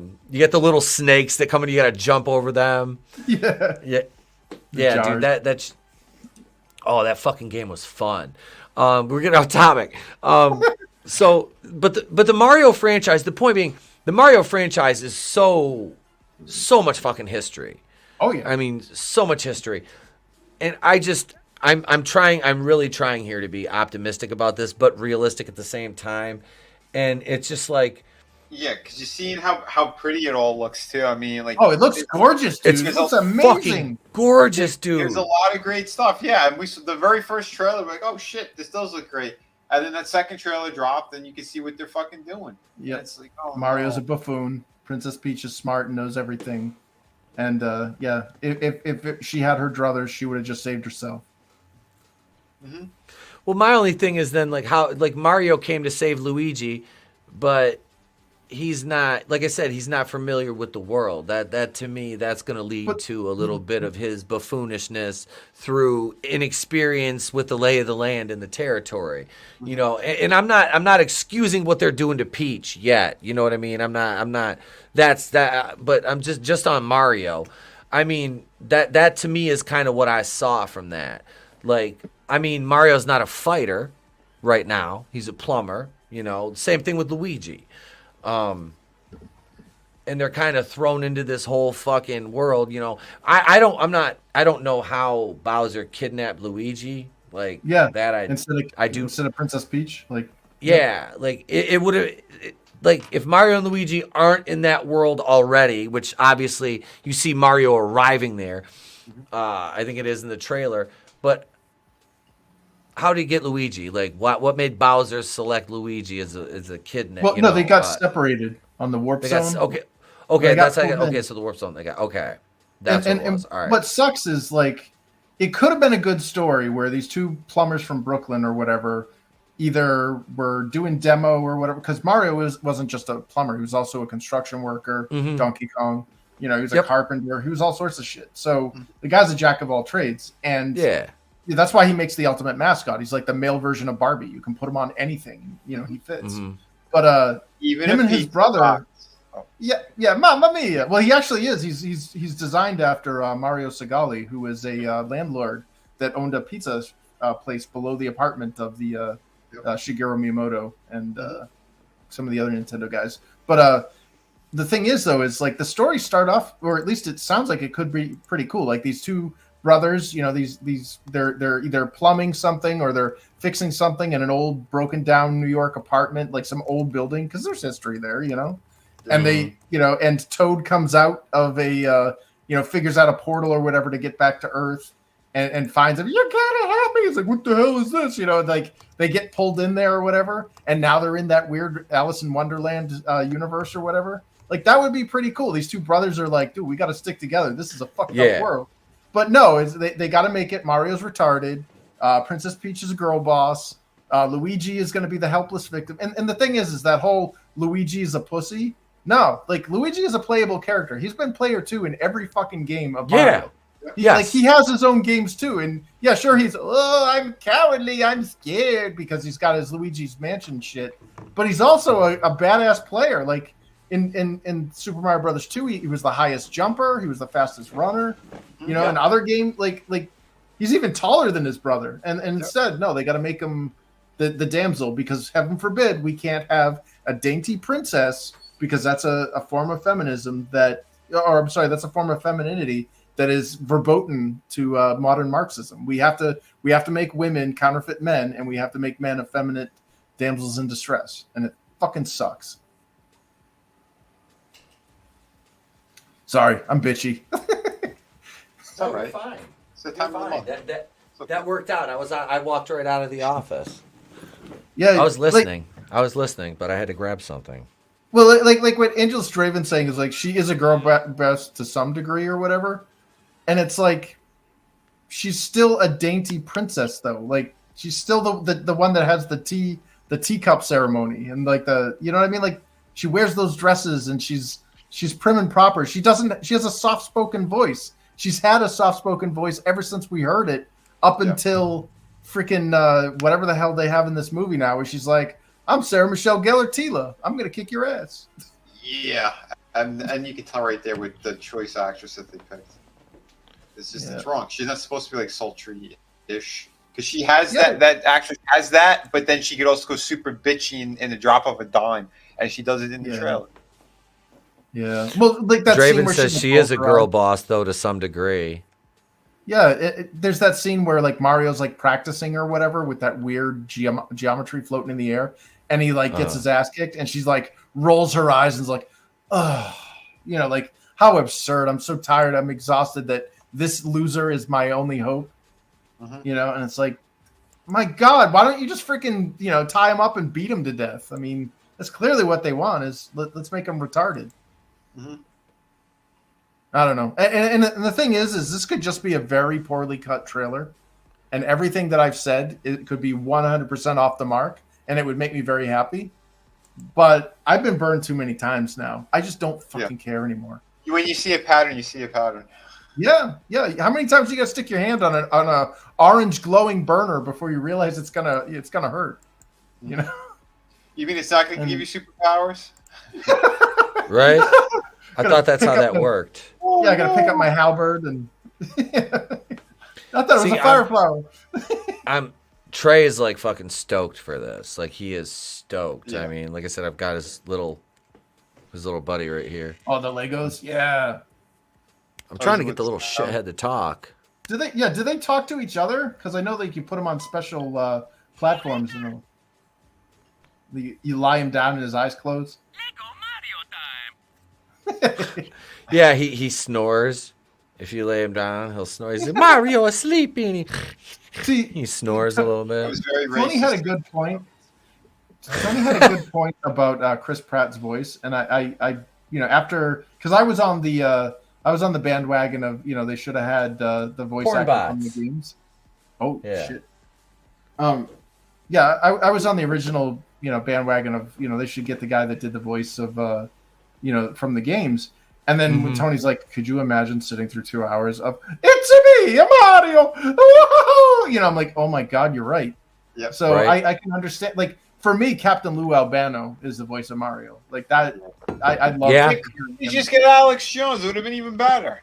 Oh my God! I'm going to a world where there's lizard people.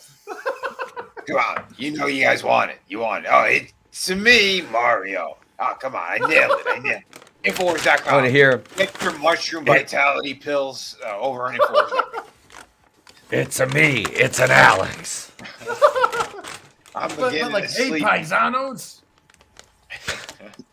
Paisanos. Yeah, he's like, hey, paisanos, it's the Super Mario Brothers Super Show. Like that was what I always heard of. Yep. Mario. Yep. And then when the N64 came out and suddenly he's like, woohoo! I was like, oh, okay. I kind of like Lou better, but whatever. it's nice. You know, it's non-threatening. You know, little kids can like it, and they'll be like, fine. You know, it's funny. You know, but like having Chris Pratt, like it doesn't bother me. Like I think it's fine. Like I don't. And what is it, Charlie Day or whatever? Yeah, it's all right. Yeah, yeah. Has anybody complained about Charlie Day? No. Charlie Day's fine. Yeah. I just want to hear him yell because he's got like one of the best yells. You shaking him? You gotta get him to sudden infant death syndrome, Mario. Mario's got the SIDS. It's like fucking do something. Ah! It's like, I called my cousins, you cocksucker Jew. Jesus, Mario. What did you say to motherfucker? You know what? Here, I'll fucking put him with the orcs. How do you like that, Mario? Oh no! Double teamed. Oh no! They're the Blended lynch. Yeah. Careful, there's a golem down there. Spiegel. Yeah. No, I don't know. I hope I'm wrong. And again, it's just I do too. I do too. God damn it! I hope this trailer's just poorly cut. Yeah, I'm not an edgelord. I'm not like shitting on something to be cool. No, I know. You know, I mean, dude, I was born before the '90s, so the whole grunge pessimism thing was lost on me. But yeah, I mean, I wanted a great Mario movie because the one we got with Bob Hoskins, rest in peace, guy's a legend. But yep, he was drunk throughout the whole movie. but that was a terrible movie. Like that was shite. Was awful. It was. It wasn't good. That and they used Daisy instead of Peach. Yeah, I was like, wait, what? Daisy wasn't until the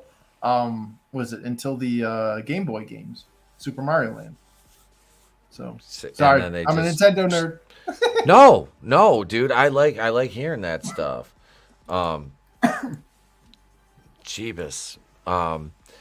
Because like I said, I played the first 3 games, and that was about it. I played a little bit of Mario Kart. I wish I sold my N64 copy of it to one of my interns. Oh, damn! Shit.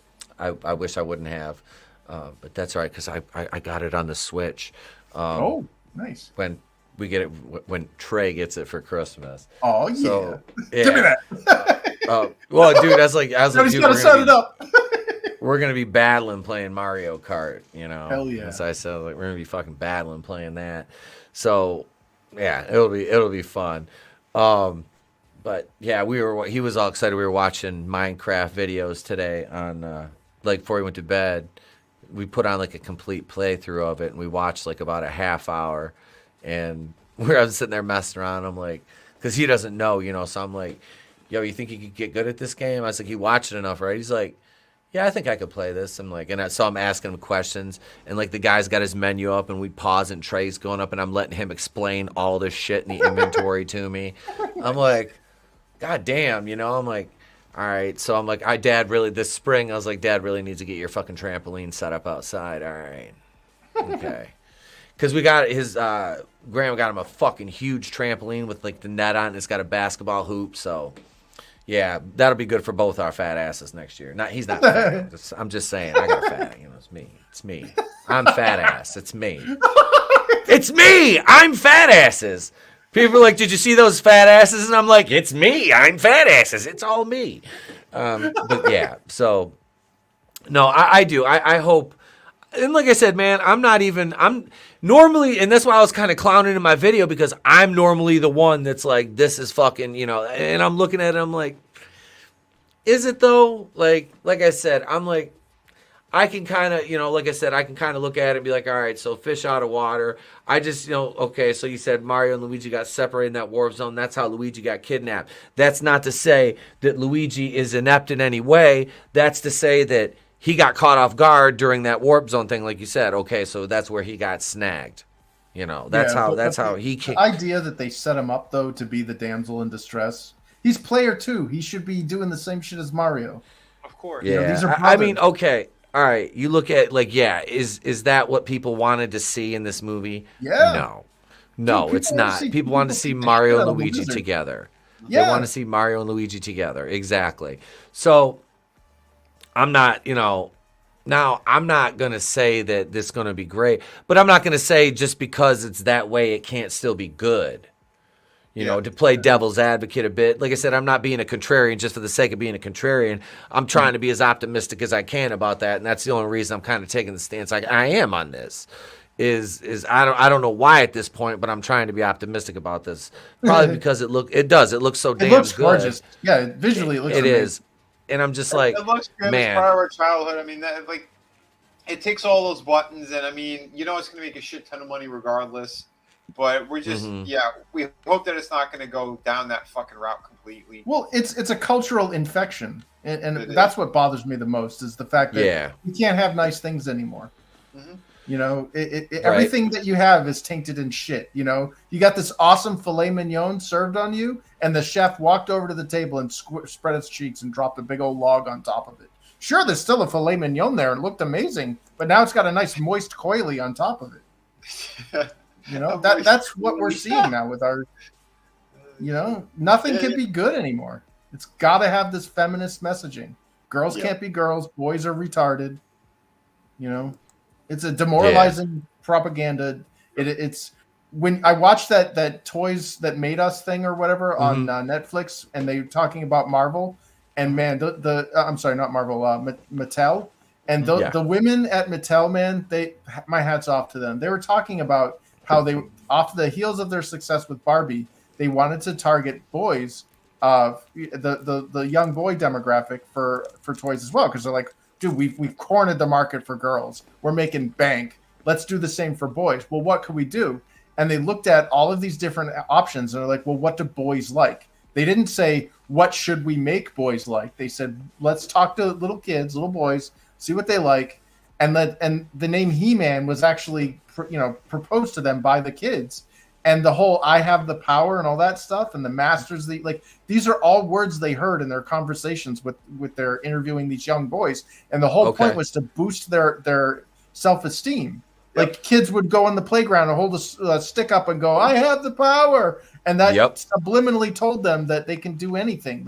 It gives you that morale boost. And that's it. It's that fantasy of that, because all kids, I don't give a shit who you talk to, whatever family members, your own kids, they all want to be treated like they're adults as well at certain points. They hate when you call them little. They do.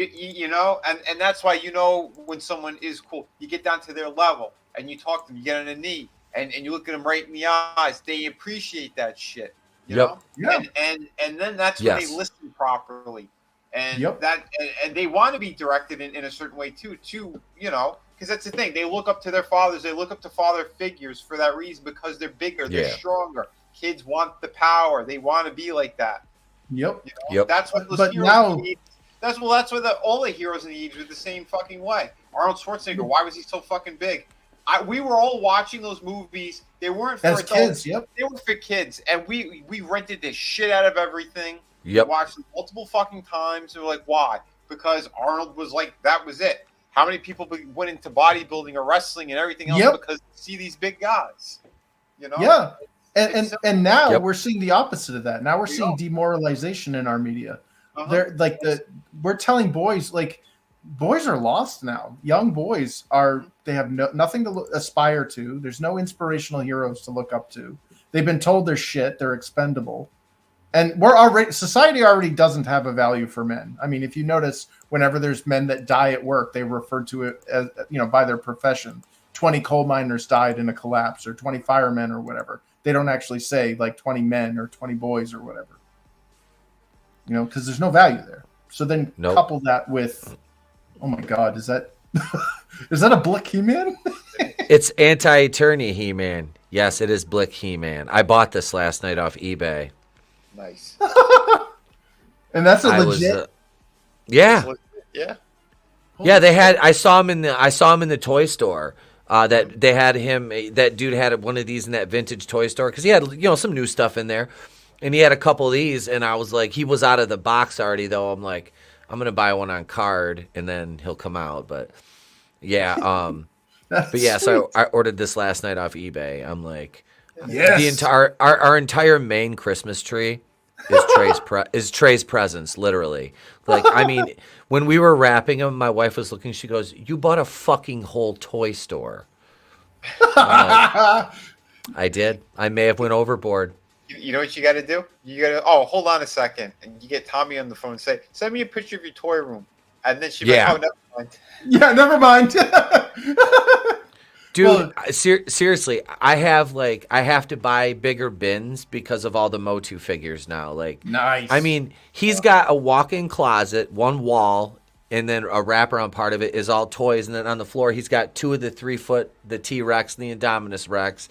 And then there's a walk-in closet, a hall closet outside his room that is ceiling to floor Trey's fucking toys. Like, it is. Damn. And then all my stuff down here, there's 4 shelves, and then I've got one container full of clones still I haven't put out. But yeah, the kid's got more than I do now, but that's my fault. I just buy them and give them to him now, you know.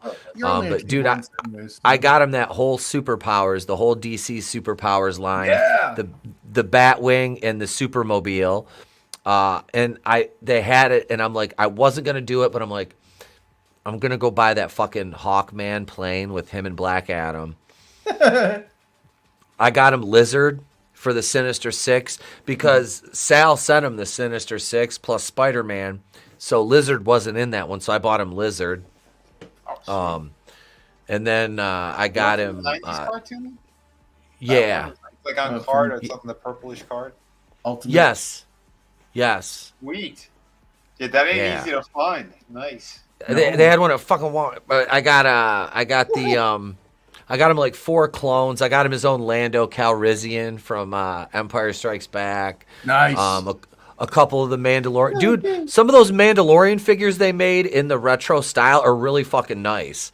So I bought him 2 of those.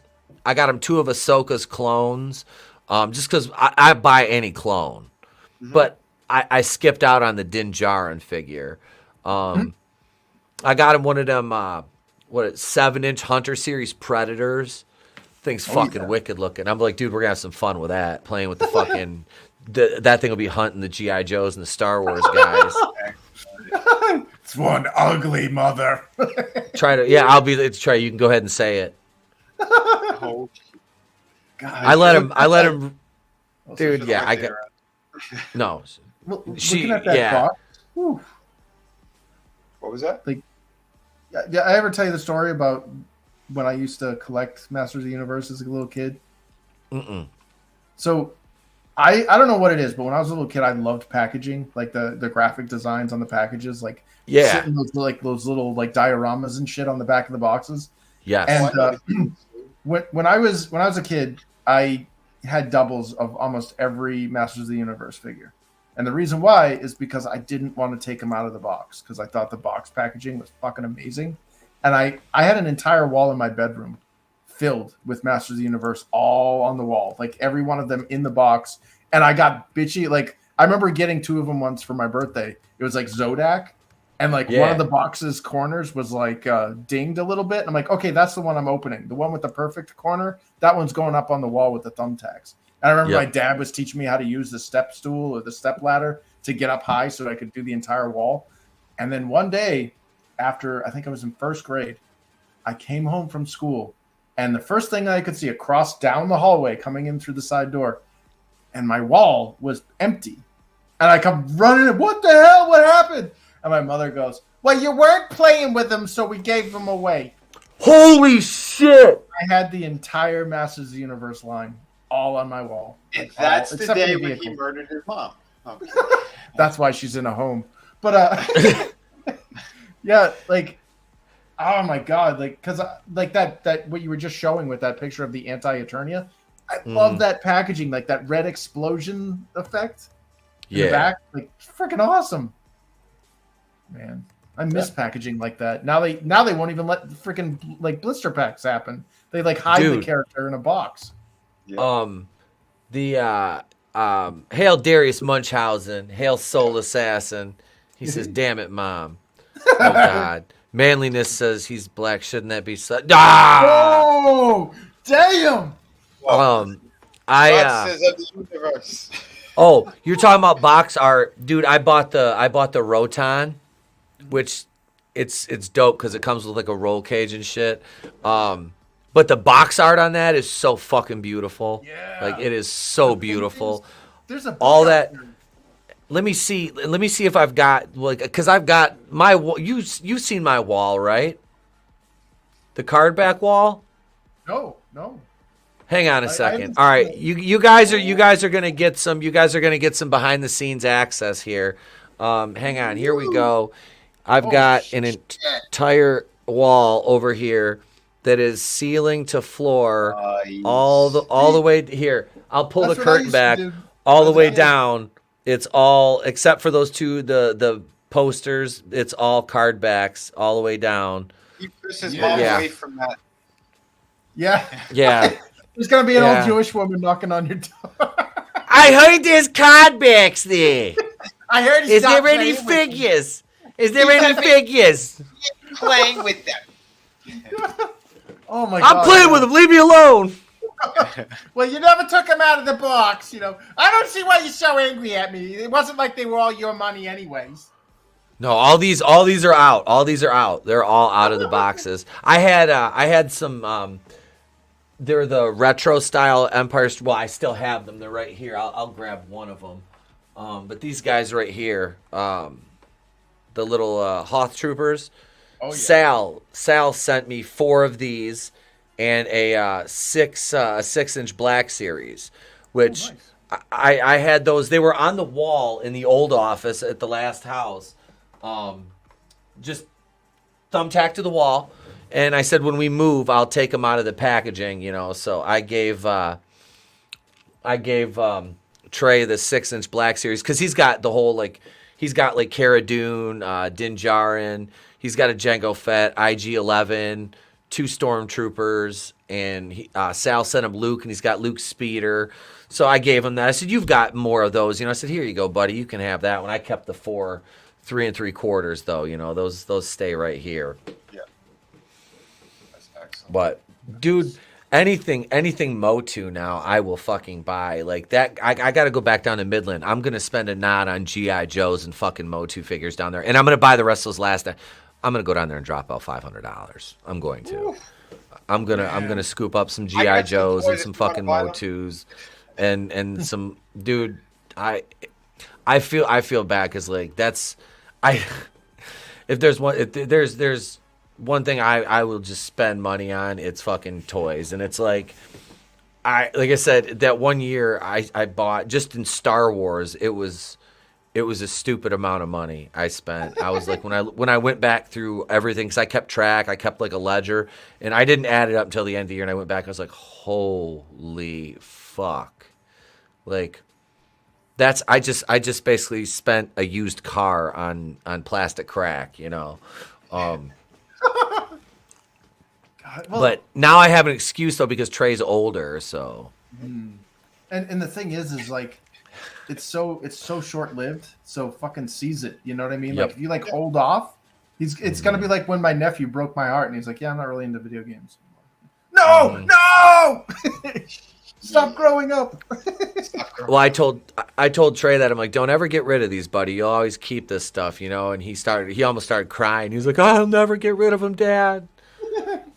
I'm like, with you I can believe that, honestly. That kid is so don't let any stupid bitch make you get rid of them. Oh, I know. Oh yeah. Toys before hose. We need the room, Trey. We need the room. Bitch, no we don't. Those were my dad's. I'll kill you. I'll kill you. People are starting to talk. Let them. Let them talk. That's my purse. I don't know you.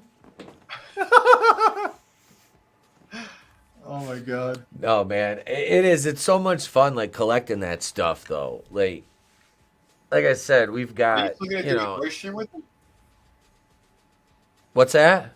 Weren't you gonna do a toy channel or toy streams?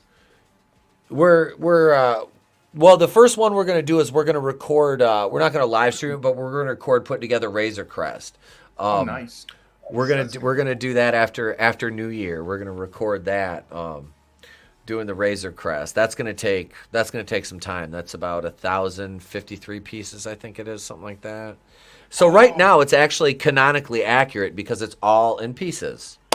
Dude, you see what Soul Assassin just posted? What's that? He Look said, up Stan look up, Solo. Yeah, dude, I want to see an ETEP Star Wars figure and like a ToneDef Star Wars. Oh yeah, man. Stan, is that the one? Is that on Soul Assassin? Is that one of the ones on Etsy you were talking about? Oh my god, dude! Like, if he can make the figure, I can make the card back. Like, I can try to graphic design like a photo and make like a card back, and then we. I think I got a vacuum for him still. We could like seal him in a blister pack. Holy make it like a legit character. shit! Wow. Hang on. Here we go. Oh yeah. Here we go. Yup. Let's present this. Hey, Ron. Timothy. Yes. See, I want an ETEP figure. Oh yeah, man. That'd be killer. Nice. These are fucking nice. They are. Wow. Sand Trooper. These guys right here. These guys are so fucking difficult to find. Cloud Holy City. shit. The Fleet Troopers. In EV 99. Yeah. That fucker's expensive. Like if you just 30, I'd rather Didn't pay he come with the 32. Sandcrawler? Wasn't he the figure that came with the Jawa Sandcrawler playset? That was the only way you could get him? I can't remember. Yeah, it's been 40 years. Custom Garindon. Oh, shit. 12 back. Star Wars at 28. Damn. Look at DSD. Nice. Look at the fucking drink tray, dude. That's fucking sick. Yeah. Nice. Got Barada looking right. Oh, this fucker's expensive. A vintage one, hundreds. Yeah. What's his name? Amanaman? Amamanan. I just call him Manamana. Oh, Yeah, damn. man. Force Ghost set 85. That's a better Holiday, than the one. holiday special. Oh, B. Arthur. Holy hell. She goes with the drink tray thing. Dude, these are look at Slave Leia, no stat 36. That's not bad. You know they stopped selling that. Yeah. Yeah, I'm oh, so yeah. pissed because like I passed on those like Black Series figures and I used to see them everywhere and then like they Now they don't announced sell it. them. I'm like, oh Thanks, shit. feminism. I went to go find it, gone. Sold out. I'm like, shit. Yeah, and they're Now never worth coming a lot of back. money. Now they're on eBay Xerxes only. Casanova. What's going on, Xerxes Casanova? Hey. What's up? What's going on? Dude, this guy's stuff. I'm bookmarking this. This is fun. Yeah. Let's see what else he's got, shall we? From the TV Droids. series. 54. Dude, them figures right there too, like the legit like droids figures, those are worth a knot Trouble too. again. Did you ever see that cartoon as a kid on Saturday mornings? Droids? I Yeah. did not. I did Is not he- watch Droids. Yeah, it had that Trouble Again theme, but yeah, it was it was like right before I think before he became like the property of Wedge Antilles or Captain Antilles or whatever. So it was like these rogues on Tatooine. It was a pretty good, that, and then it was coupled with the Ewoks. They're like an Ewoks cartoon too. I'm gonna buy this. I know that they're going to be on Thursday. I think they're Look at that. dropping some video game shit, and it's going to be the Fallen Order, the sequel. They're calling Nice. it or Survivor. I saw like a 40-second trailer. I'm like, holy shit! I don't know How did that one get by? How did I don't know. that? It's a ginger, and he's a dude. How did that get by the Marxist radar? I don't know. I really enjoyed the shit out of that game. Yeah. I had so much fun with it. Dude, the Darth Vader scene was like, holy shit! I'm telling you, it felt like a Terminator. The thing was chasing you. Yeah. Right away at the bottom of the Scared screen. shitless. It tells you to run. Yeah. Thank you, Xerxes. I've never seen that in a game before. No. When fucking Vader comes down, he kills one of his own people. Deborah Williams. Oh no, he kills the Indian chick. Yeah. In what? In a game? Yeah, and it like this is probably the best Star Wars movie we've seen in years. What game was it? Jedi Fallen Order. That one came out like was that 2017? Or a couple years. Was that one? Or no, that was Battlefront. That was Battlefront. No, this is you play as that kid from Shameless. He was the Joker in Gotham, the one with the red hair. Yeah, the redheaded guy. Didn't you see Gotham? I didn't see the whole show. Okay. Well, basically, he's a Corellian worker making it at a shipyard for like. When Order 66 happened, he was a little Padawan. And, is this the Kyle Katarn guy? No, this is Cal Kestis. Yeah, Cal Kestis. Cal Kestis. Okay. Yeah, okay. He's not. There's like Cal Katarn. Kyle Katarn was a stormtrooper who became a Jedi. Okay. Cal Kestis is a Padawan that escaped Order 66. Okay. And he basically fled, and he didn't like really use the Force or anything, so he was kind of flying under the radar. And then one day he's working on the shipyard because Corellia, the planet that Han Solo and stuff came from, has been enslaved by the Empire to make shipyards. So one day he's working on dismantling a ship, scrapping it, and there's a big accident, and he uses the Force to save his like mentor, who's not like his coworker guy, and they're like, oh shit, and that caught the Empire's attention. Yeah, here is all right. Yeah, they put them all down. And it had, and not only that, but they had a badass black chick in it too. It was Deborah Williams from Mad TV. She was the one that took him under her wing, and it was freaking badass. Yeah, you know that kid is. I mean, it's his face. Yeah. But this game was so much fun. Oh, dude, they did it properly, man. And the story was really good. And they kept doing flashbacks, and they show you the moment Order 66 is given. And at first, like you're high-fiving like the stormtroopers and shit, and like they like you. As soon as they say Order 66, dude, they start shooting everyone immediately. And this kid's like, he's in the middle of the training room, and he doesn't know what's going on. And his the Jedi who's training him, you see him like he's slaughtering these guys inside of like a little window on the this upper deck. You get in there, and he's like, "We have to get out of here. We have to run." And dude, it is amazing. It is so fucking cool what they did. So in the game, like as he's an adult now, this is years later. He has to start to learn how to be a Jedi again, and like he's trying to remember these skills. So you unlock them as you're going through like these little kind of checkpoints. He gets these flashbacks. He remembers, and then you could do these things. So by the end of the game, like, oh yeah, he's a pretty good Jedi. And then you're able to take out, they call them the Second Sisters or whatever. You're finally able to like beat her, and then Vader pops up behind her. It's like this underwater.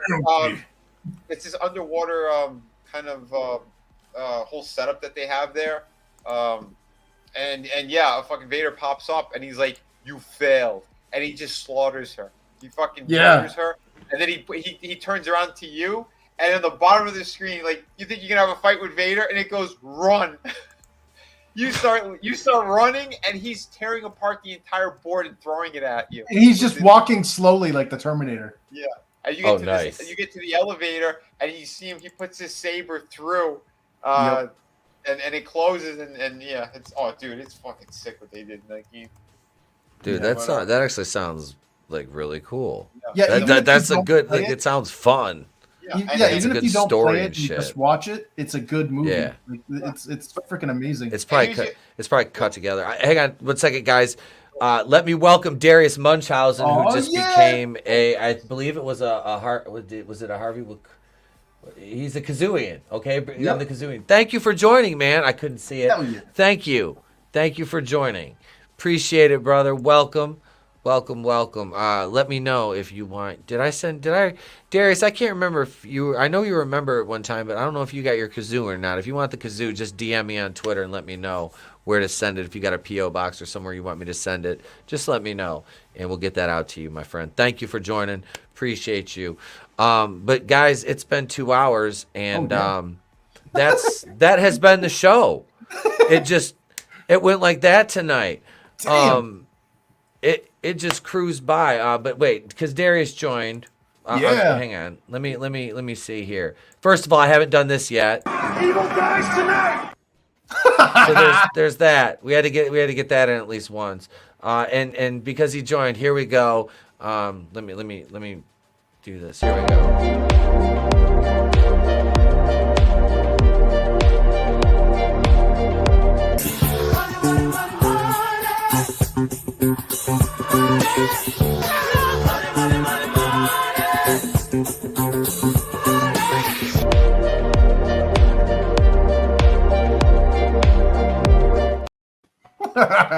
But dude, thank you. Hell yeah. Thank you. There we go. Thank you, everybody. We appreciate you being here, and Darius, thank you for joining. Yeah, a lot of big stuff, channel members. Like I said, you guys starting in January, we talked about this on the member stream. A lot of big changes coming up. I'll be, like I said, if you didn't catch that, go back and watch the replay. Me and Adam and I ran through all the changes that are going to happen on the channel. There's going to be a new content creator here. So for and my mods, hang on. Can I get one of the mods to drop Chris and Vinny's links in the chat for me, por favor? Appreciate you guys out there and gals. Their links are in the description to the video. Go back, Shadow of the Kraken. Get over to, I saw Chris's Amazon link in the chat earlier, so get over there and get that, and go to the website, InfinitaleChronicles.com. Oh, yeah. Support these folks. Thank you, guys. I appreciate you all. This has been a blast. Be sure to join us Wednesday night for Holy Shit News. We'll have me and guests, and I'm sure there'll be guests for Wednesday night for Holy Shit News. But yeah, I'm Tepo Kuin from the Place to Be Reviews. We've been here with all of you. If we don't see you, have a great day, a pleasant tomorrow. Tony, we miss you, love you. We'll catch you on the next one. It's better to burn out than to fade away.